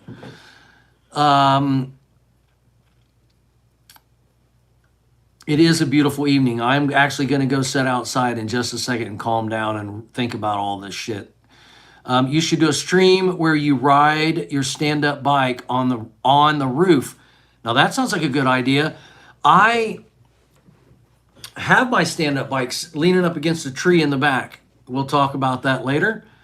And the robot can read a message. It's super cool. He's talking about how, the live stream thing. This is Chico again. You guys can follow with me on this, but he's talking about the live stream that if you guys do things and leave messages, it'll read it out for you and things like that. Okay, you can keep it simple in my opinion. You're still selling the canopy chair, correct? I have never sold the canopy chair. Personally, I licensed the canopy chair. I live off of royalties from the canopy chair. It is the last patent of mine that I still make a living on. That is why you guys never see me working, is because I worked my whole life to live off of royalties, but my royalties will be ending in just a few short years. They only last like 16 years, 18 years, about 18 years. And so I know that sounds like a long time, but I've already been on YouTube for 16 years. So I live off of royalties. They fluctuate, and I never know if it's going to be $2,000 or $20,000, and I get paid quarterly. And I have to take all the money I have that comes in one chunk each quarter, and then I have to split that up for 3 months. But then since a canopy chair is a seasonal product, if you don't know what a canopy chair is, I literally do own canopychair.com. I invented the category.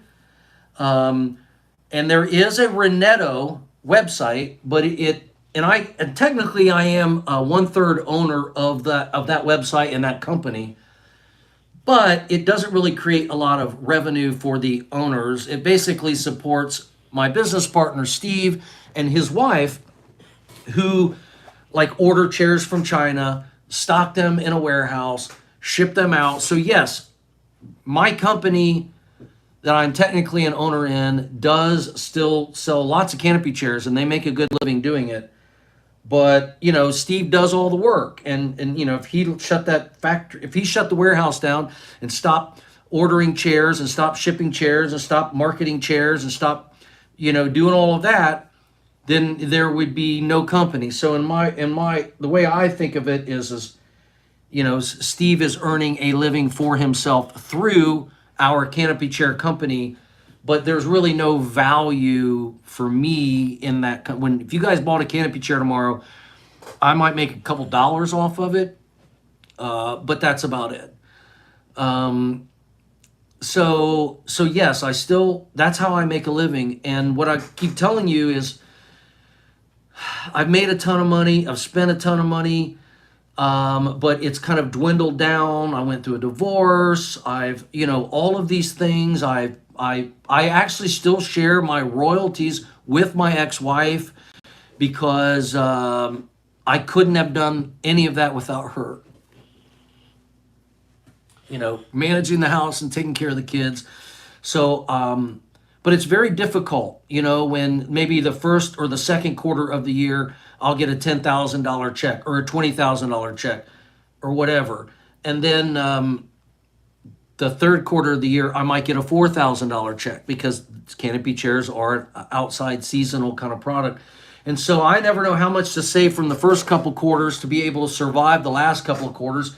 And I'm not asking anybody to feel sorry for me. I could try harder to invent more things and build more things and make more things and start more companies. And I could go get a job like all of you have and work my ass off doing some dumb shit.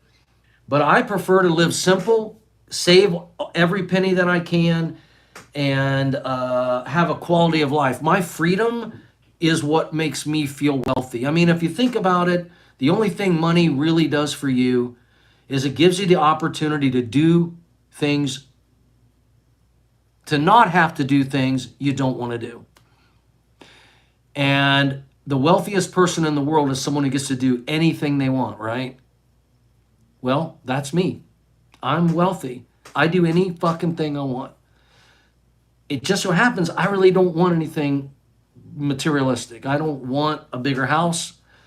I wouldn't mind having a Cybertruck. That's the only Tesla I want is a Cybertruck.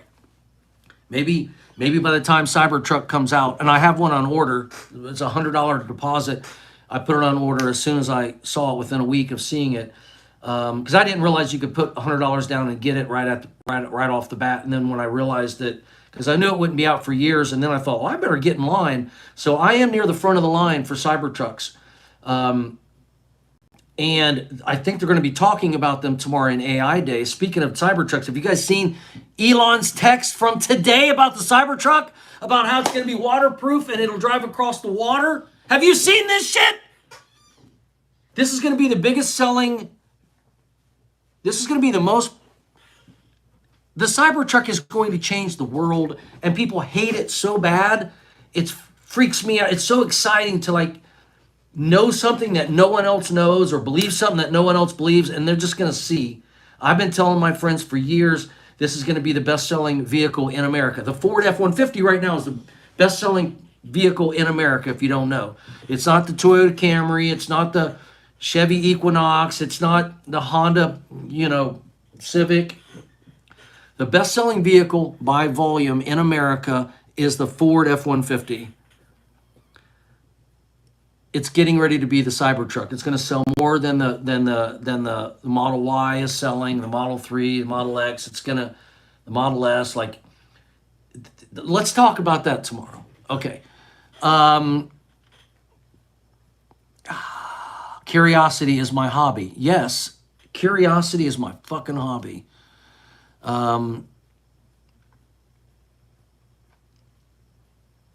a candle from you years ago. It was awesome. Thank you. Just keep going. No, I can't. I'm losing my mind. FOMO all the time. I have a 6-year-old, got to get up early. Oh, well. Yes! Krista, give us a hint. About what? What did I say earlier that I'm going to tell you later? Give us a hint. Oh, about the song. If she's talking about the song,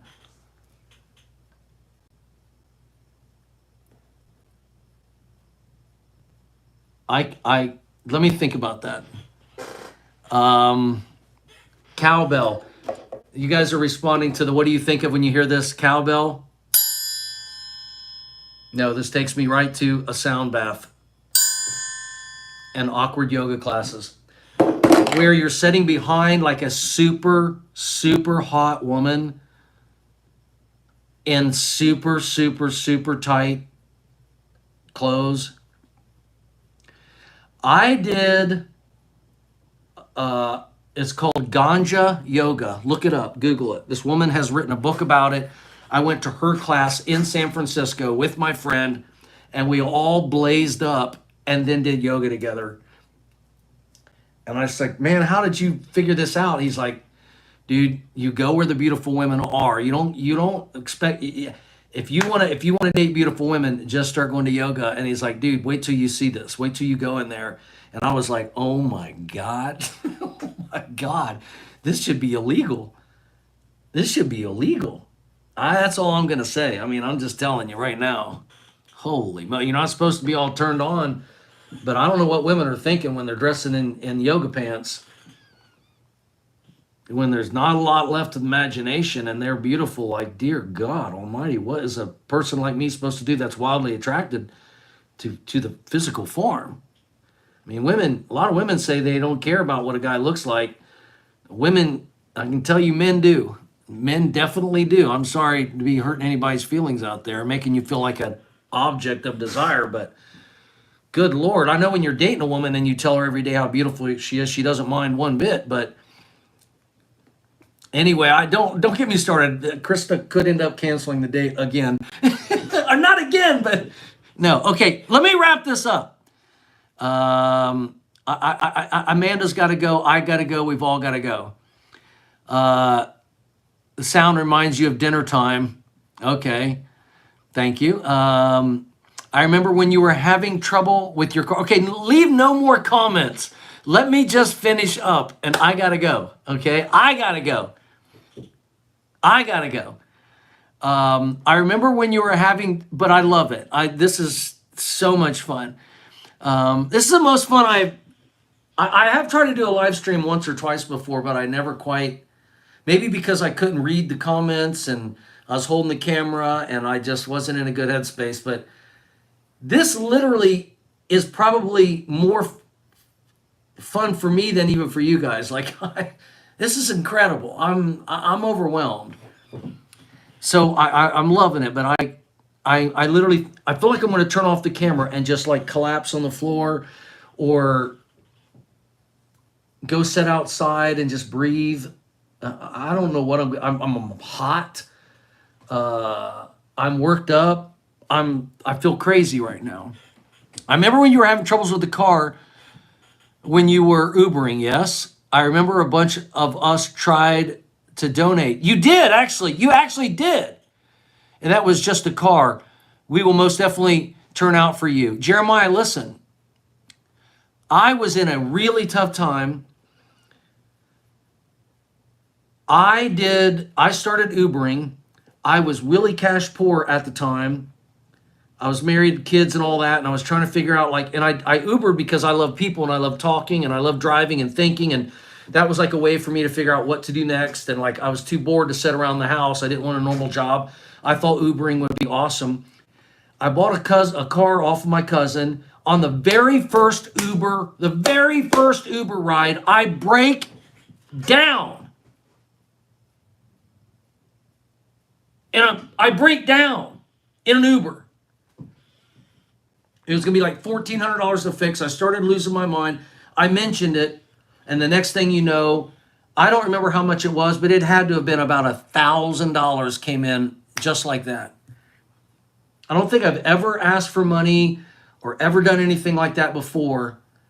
But holy shit, because I was making a lot of videos, and I ended up doing a vlog series for you guys called Conversation with Strangers. Do you guys remember that? And I made up these stickers, because all those videos, I think there might still be like 1 or 2 of those videos up, but I made these stickers and I put them on my dashboard. It said Conversation with Strangers, and I had my camera in the dash. And people got in the back of the car and they'd say, what's that mean, Conversation with Strangers? Because I'd never bring it up because I didn't want to ask them to be on camera. I made it to where they might ask me and then they would read it. What is Conversation with Strangers? I said, it's a video blog series that I'm doing on YouTube. Would you like to be on it? And they go, what is it? I'm like, well, I just hit record. And then I ask you to tell me a story. Tell me one of your favorite stories that you tell people when you meet them. Tell it to me, tell it to my audience. And one thing led to another, and I had a lot of fun with that, but I kind of got bored with it. But yes, I did raise some money, and that was amazing. But I always kind of felt guilty about it. Like, I don't know, like, it's weird. I just have a really difficult relationship with money. Let's slap it like, let's slap a like and on the chat and see if we can get it up to 50 likes. Yeah, where's the likes at? Where's the likes? Oh my God, we only have 14 likes. Can we, if there's 41 people watching right now, can we try to put a few more? Oh, there's 15. 19. Yes! Why didn't I ask for that in the beginning? Thank you, Chico. You see what I mean? Chico is literally like, he's like trying to help me produce this content. We're at 23. All you got to do is ask sometimes. I hate asking. I am not comfortable asking for favors or anything like, comment, subscribe. Do you guys ever hear me, beg for subscribers or comments or likes?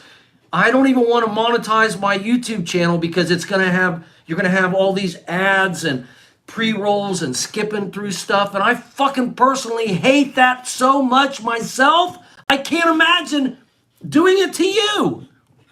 Thank you. We're at 25. That is fantastic. 25 thumbs up. That means of the 43 people watching, probably some of them have gone. Some of them of the 43 already did the first 15. So maybe that's where we're at, and that's fantastic. Thank you for reminding me that. I will always love you.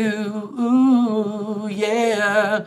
I will always love you. Don't get me singing now. Absolutely remember the candle room. I candle and I will. You guys are awesome. You guys make me laugh so hard. Oh my God. It can be done, but the time would be an issue with the OBS and streamed and figure it out by then. Okay. All right. Fair enough. Talking about the live stream. I'm waiting for you to message me and I'll help you out. No problem. Okay. Maybe I'll do that tomorrow. But only have to believe. Sorry, I can't help it. I would love to hear your piano sometime. Longtime follower. Well, okay. Well, with that comment, I am going to tell you that is going to be my hint for you. Okay. Hold on. Let me go back because I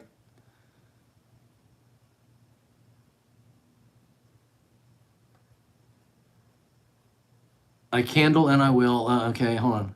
I'm waiting for you to message me. Okay, would love to hear your piano. Okay, so Curious Me says, would love to hear your piano sometime. Longtime follower. I'm not super familiar with your username, so thanks for letting me know that. I guess I will give you a hint. If it said give us a hint, and if you were talking about what am I going to do with the 2-bit song, if that's what the question was about, that's what I'm going to pretend that it was about in my imagination. The 2-bit song was written as like this kind of rap, like a goofy, silly rap song. So, off like a rocket, and now you can't stop it. Chad and Steve made us all believe. You can post a video, you can be the star. Millions might watch it no matter who you are. Now the world is seeing, and seeing is believing. Believe it or not, but you can bet we're never leaving. It's power to the people, because I've got the power. But 15 minutes just turned into an hour. Revolutions everywhere. I can smell the fear. Media moguls, look out, because we're here, changing the world in a whole new way. Everybody, stand up and say, tube it. Everybody doing it. Make a video and let your mind flow. Around the world, it's all the craze. Everybody, stand up and say. So here's the thing. You hear how monotone that is? Off like a rocket, and now you can't stop it. Chad and Steve made us all believe. It doesn't have any melody. It doesn't have any heart. It has no heart. I wrote it, recorded it on my laptop, posted it very quickly. I'm so embarrassed of the video and the way I was like, off like a rocket. I don't even know what I was doing. I don't know why I was doing it. Chad and Steve made us all. I don't even know why I did it like that. As a matter of fact, I could be playing that song really loud. Oh my God, that'd be hilarious. I could play that song and lip sync it for you guys or sing it right along. I'll do that in some live streams later. But when I came back on YouTube just a few months ago, or however long it's been now, at least a couple months, I started thinking about that song, and my piano is sitting right out here, which I've never owned a piano myself. I do have a keyboard over here, but it's an electronic keyboard, and I hate touching it. I hate putting my hands on it. It's a very expensive, it's like $1,000 keyboard or something. It's a great keyboard, like it's an amazing keyboard. It's just, it doesn't have the action of like a piano.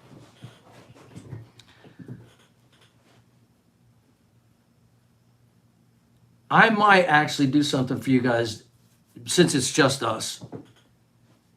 Let me get through the comments. Let me don't post any more comments. Let me finish the comment things and replying to everybody's comment. Maybe I'll take my phone and I'll take it in there, and maybe I'll give you guys just a little tease, a little hint of what I'm talking about. And I'm going to get emotional if I talk about this with you. I don't know if I can. But something has changed. Shit. Something has changed in me. Something has changed in me from when I used to video blog. I don't know if I've been humbled. I don't know if it's taken me all this time to realize how much I love this. But back when I wrote that song, it felt like it was just pure silliness. But then I got this piano, and I'll talk about the piano. I'll talk about my how much I love playing. I'll even play for you guys while we're hanging out, like, oh, fuck it. I'm just going to do it. I'm going to show you guys something. I want to be able to hook all of the, I want to be able to, like, I want it to sound really good, and that's why I have all this stuff. Like, this microphone is here, and all of this just so that I can be able to, like, bring you guys, like, really great quality sound.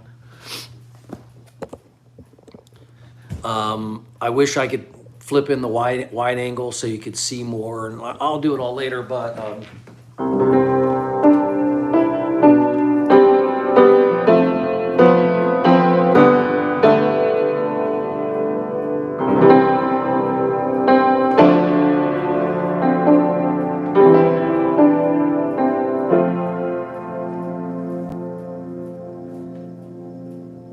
it went off like a rocket, and now you can't stop it. What I'm trying to tell you is, Chad and Steve made us all believe.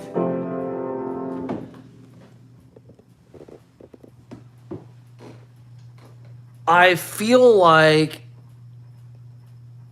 the song never had any heart. It just had words. And when I got this piano, I used to play in our church, you know what I mean? And so it'd be like, um,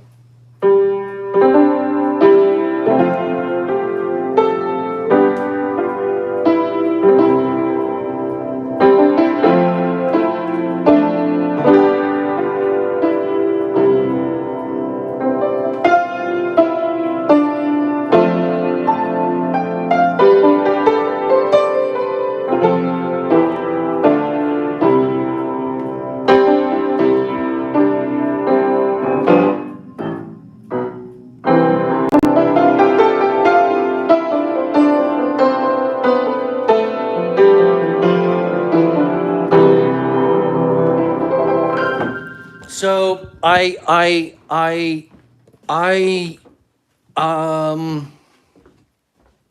I want to incorporate all of that into my video blogs and stuff, and there's so much I just haven't been able to all pull together quite yet that I want to do with you guys, for you guys, with you guys.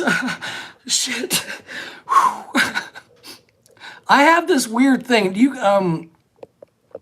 I cannot control my emotions sometimes, and it hits me like I just can't. I don't even know when it's going to happen.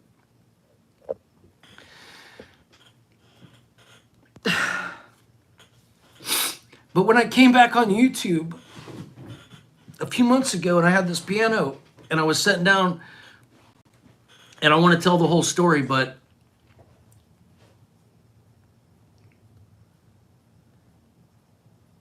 I feel like I took the exact same song and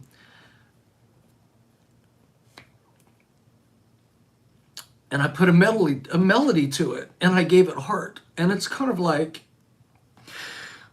I'm back on YouTube, but with my heart, instead of just like the novelty and the funniness and the arguing and the fighting and the Greg Solomons and the Casey Nunez and the drama. Like, I know you guys liked all that shit, but this time I just want to share my heart. I don't want to fuck around. I don't want to have any fake drama. I just don't want any bullshit. I'm just out of bullshit. I'm fucking out of bullshit. And so I'm out of bullshit. And somehow or another, I started thinking about that song, and it was like when I wrote it, it reflected where I was then. But when I started thinking about it again, it's like I added like heart and melody, and I tweaked and reworked just a couple tiny little things, but it's the same song, but you wouldn't recognize it if you heard it. You would not recognize it. You wouldn't even know that's Two-Bit until you're like, what the fuck, that's Two-Bit. That's Paul's Two-Bit song. Yeah, it's my Two-Bit song. It's beautiful. It's fucking beautiful is what it is. I made it beautiful. I hear it in my head all the time. I hear it in my head all the time. And it almost wants a choir to be behind it. And I've already reached out to like this choir that wants to do an arrangement with me. And like, it's a lot. And it's just personal. It's just like a personal thing that it's just like, I want to hear it the way I hear it in my head now. Just like I want to see what I'm doing. And it's too much. I can't, it's too much. This live stream is almost too much. It's like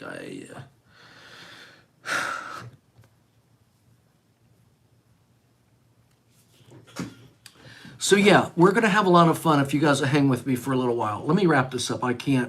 I'm losing my mind right now. I'll play a song eventually. I'm reading your comments. I'm back to reading them, okay? Paul, play a song for us tomorrow night. Piano. Following you since your kids were little and you were a little crazy. I'm still crazy.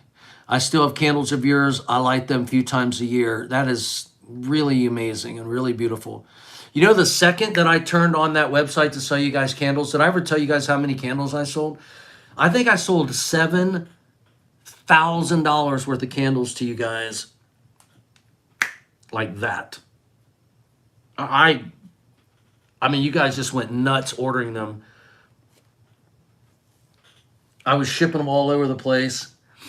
But man, it was just a lot of work. It was a lot of work. I got kind of burnt out on it.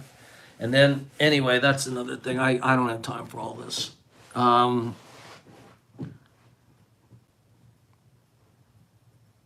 just made your night. I hope so. Rock the triangle, Paul.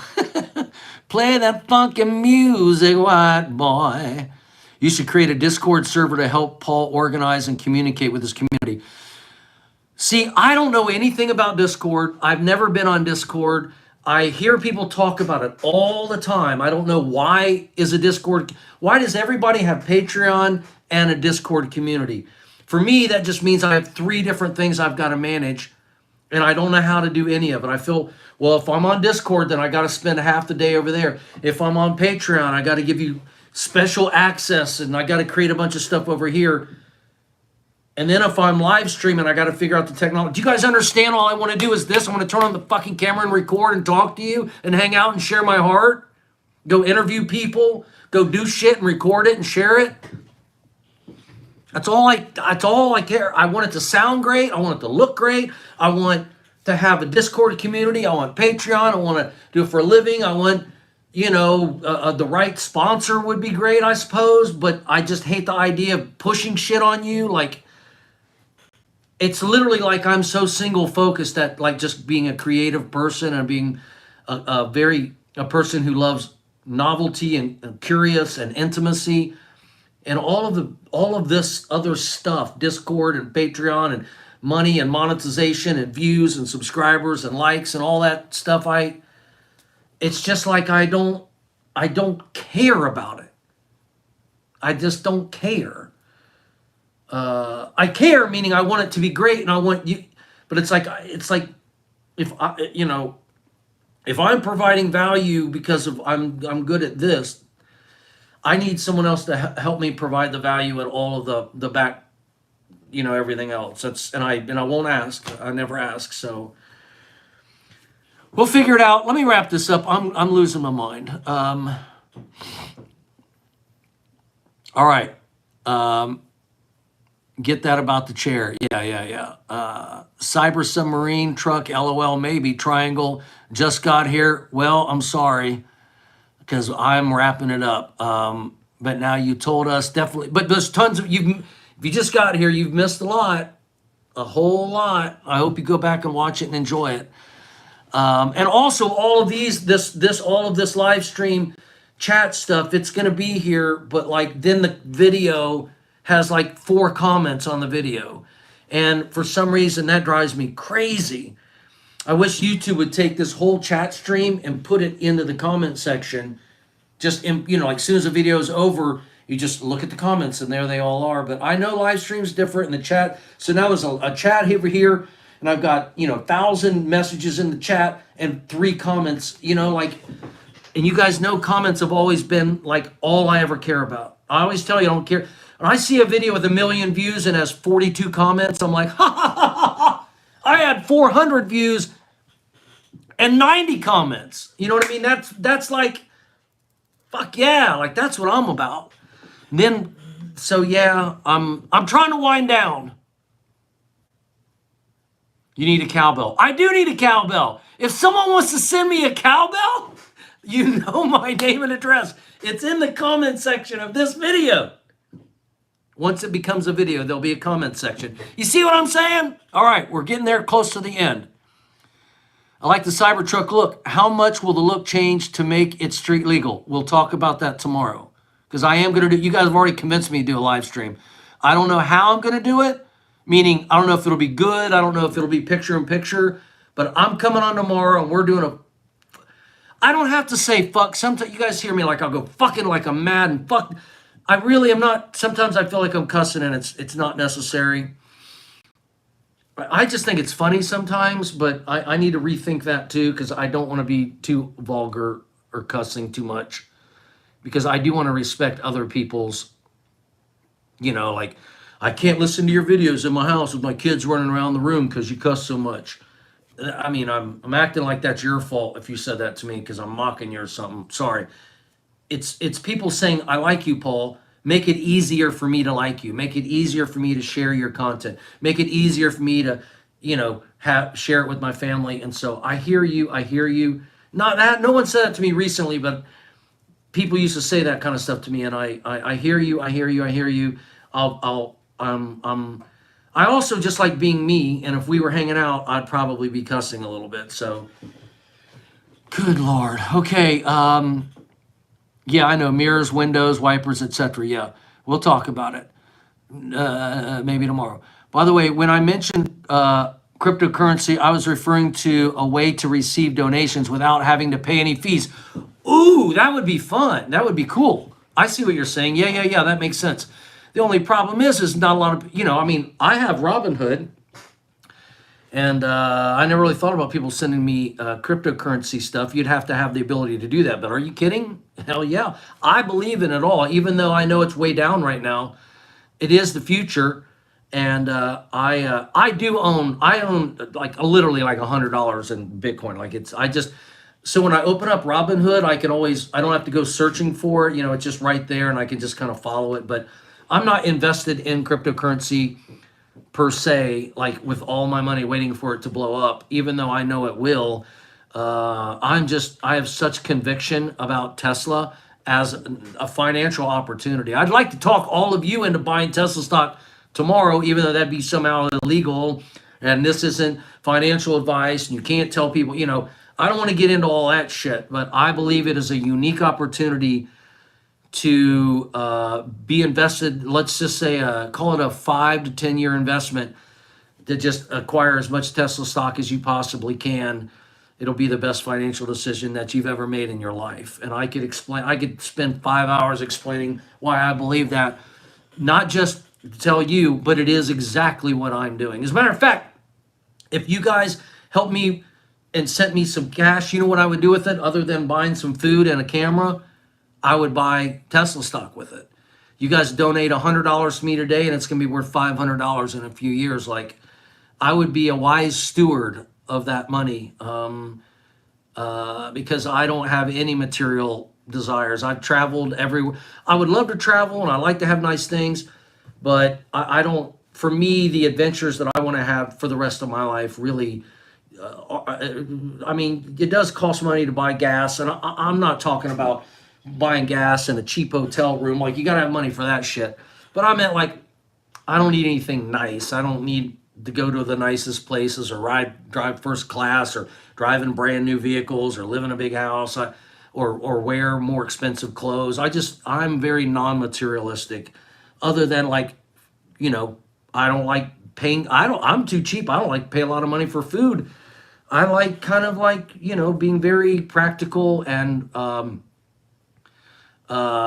like being a good steward of money, and I like living on as little as possible. I find a certain adventure in it, and also think it somehow keeps your head out of the clouds. I know some wealthy people. I've actually been semi-wealthy myself, and it was the coldest, most isolated feeling that I've ever felt as a human being, and I don't want anything to do with it again. So thank you for Shabano, Shabano, however you pronounce it. Thank you for that. Okay, just fall in your Trevor pillow. I'll cushion the blow if you fall, Paul. Okay, Mr. San Diego. Ah, shit. I was almost done. I'm almost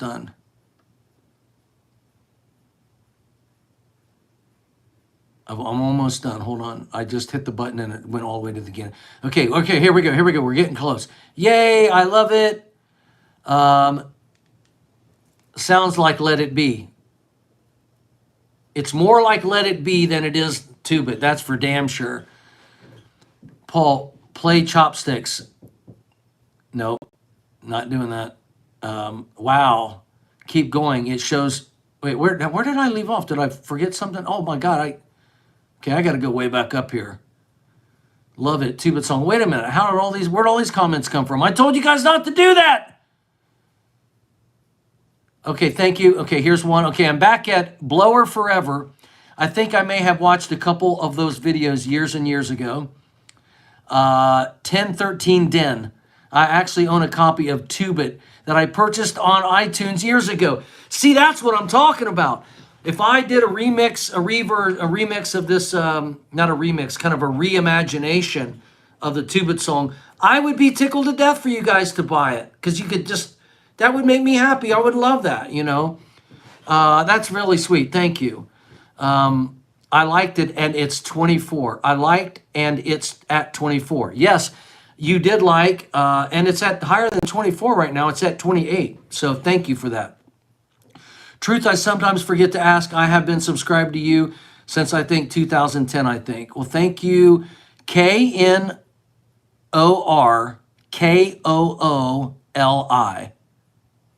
Knorkol. Knor. Knorkol. K-O. Why? Where do these words come from? Dylan, make that 26, pal. It's actually a 28 now. Thank you so much, Dylan. See, Dylan's easy. Jeffrey Eason, E-A-S-O-N, right?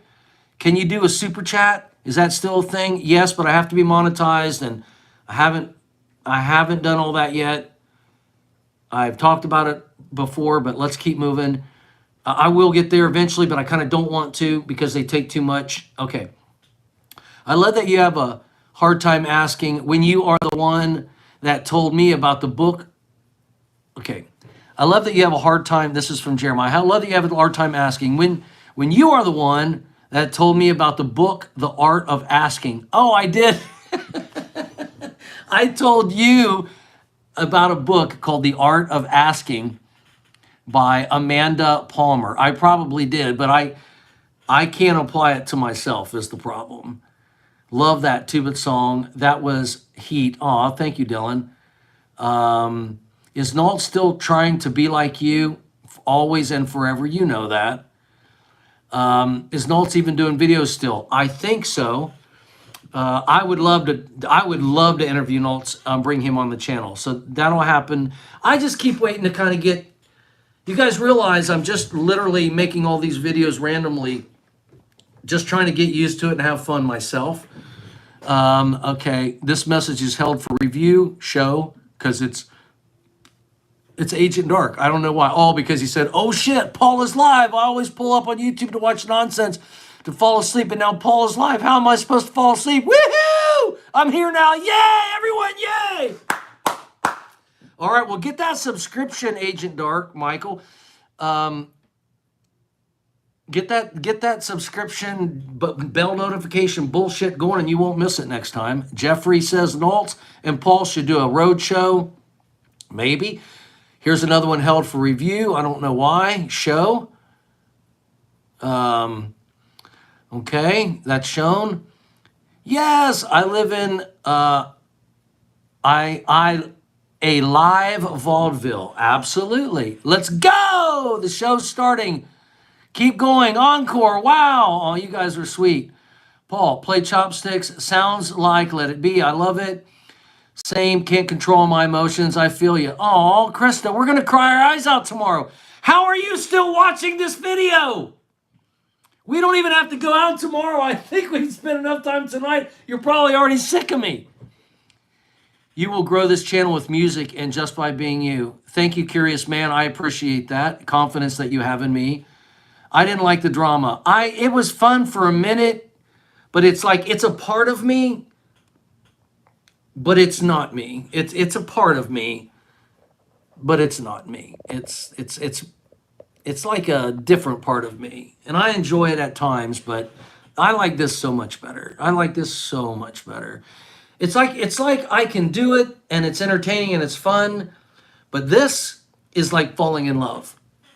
This is like making love. This is fun. I can also relate to the emotional things. Some things that will get me emotional. I can't explain it. I can be having like a straight up laughing conversation with you and glance over and like see something on TV, or you might say one word and boom, like I just got to go take off running. Like I can't, it's like a sneeze. Like right now, if I had a sneeze, I'd be like, achoo! Right? And I'd be like, you can't, you don't know when you're going to sneeze. You can't stop it. You got to sneeze. That's how emotions are for me sometimes, like that teary stuff. Hearts, hearts, hearts, hearts, hearts. You've come full circle. I have. I actually believe I have. Munchies.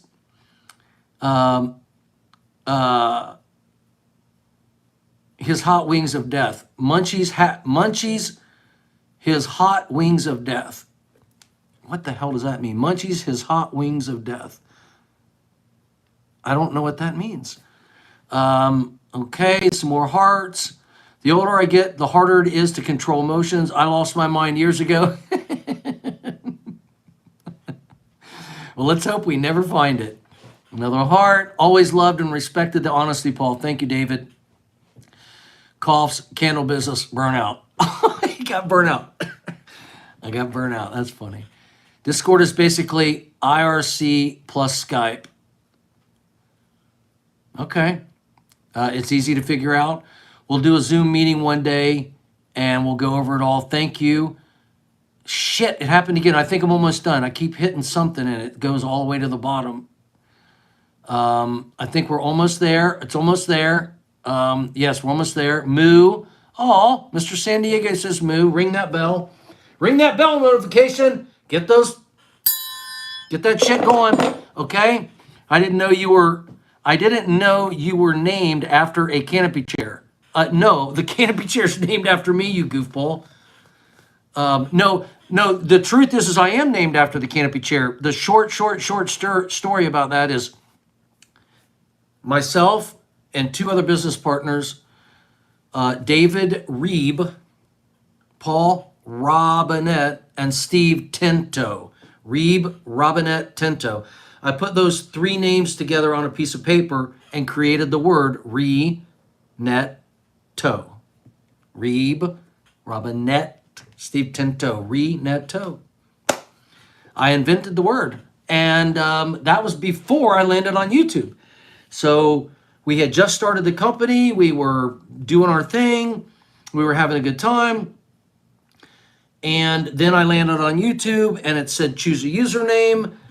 And I'm like, well, why can't I just put my name, Paul Robinett, on there? Why does everybody have usernames? I didn't understand that. I wasn't even online very much before that. I mean, I was online, but what do you do online? Like, you weren't buying things online back then. You couldn't watch videos back then unless you downloaded them. I mean, like, it was a whole nother world back then.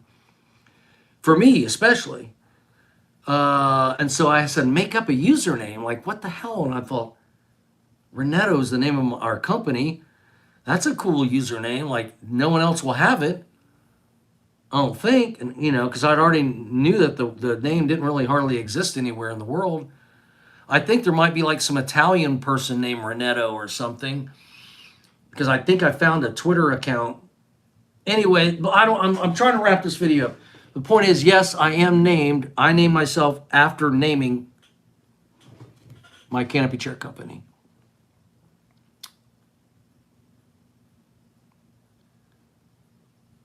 I'm almost done. Sure is. He monetized it way back in the early days about it. If you can find that video, yeah, he's telling other people. Thank you. The video has an extra special spice of sobriety. All the support, dude. Tesla talks over talking. At the support, dude. Tesla talks over talking. Okay, perfect time to buy Bitcoin. It is, and Ethereum. It's like a safe, simple dollar cost averaging approach.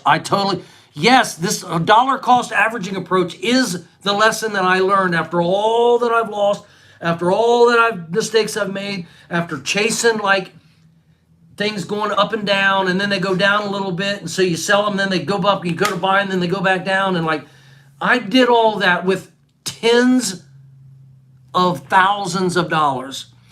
At one point, I had $250,000. I had turned 100,000 into $250,000, and it went all the way back down to like $40,000, which was really just losing my 100 down to 40, which isn't that big of a deal. I mean, cryptocurrencies moved, that much in a couple months, but it's just that I had built it up very, very quickly. I had doubled my money twice and had $250,000 just sitting there staring at me every day, playing with it like it was $250 because I made it so fast. That's a whole nother, we'll get into it later. We'll get into it later. But it is all about dollar cost averaging approach. And that's what I do now. And I just buy Tesla. My total conviction is in Tesla. You can do a simple how-to vid for us for the user-friendly options, Exodus, Waller, and Coinbase. You'd be doing peeps a favor. Okay, there's nothing, what's it say? There's nothing wrong with attracting money. I know it's how you come into it all and what you do with it. I know, I'm trying to think of it. I made plenty of money on my own, believe me. You can't kick us out. That's easy, Paul. We have to teach you how to read live chat. Yeah, you are. If you get this far, okay. If you get this far, it's bedtime. Yes. I'm almost done. Sorry for confusing you. I was eating hot wings. I was talking about myself in the third person role play style. The chickens are dead. Therefore, they were hot wings of death. Okay, got it. Oh, I'm at the end. No more comments. Let me wrap it up. I have to admit something. There's a part of me that's posting comments just to see how long we can keep you on. No! Stop! One of the reasons you should try Discord is because, like Zoom, you can have people call in and talk to you. Okay, no, stop! It would be a blast to chat by voice with you. Yes, it would be. If you don't know how, I can totally show you. Okay, Tesla talks over talking is a toke, to toke a split. You mean a split?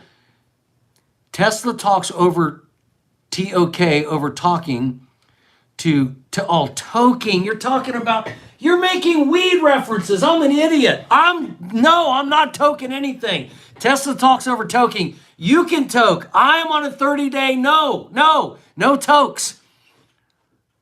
That's hilarious. I get it now. Sorry. Adds one comment. No, adds one. Okay. Cyber 4 years cycle with 80% pullbacks. Good night, Heart, Paul. Yay, Paul. Oops, I added another one. You did! Good night, dude. Good night. Okay, that's it. I'm not reading any more comments, even if they come in.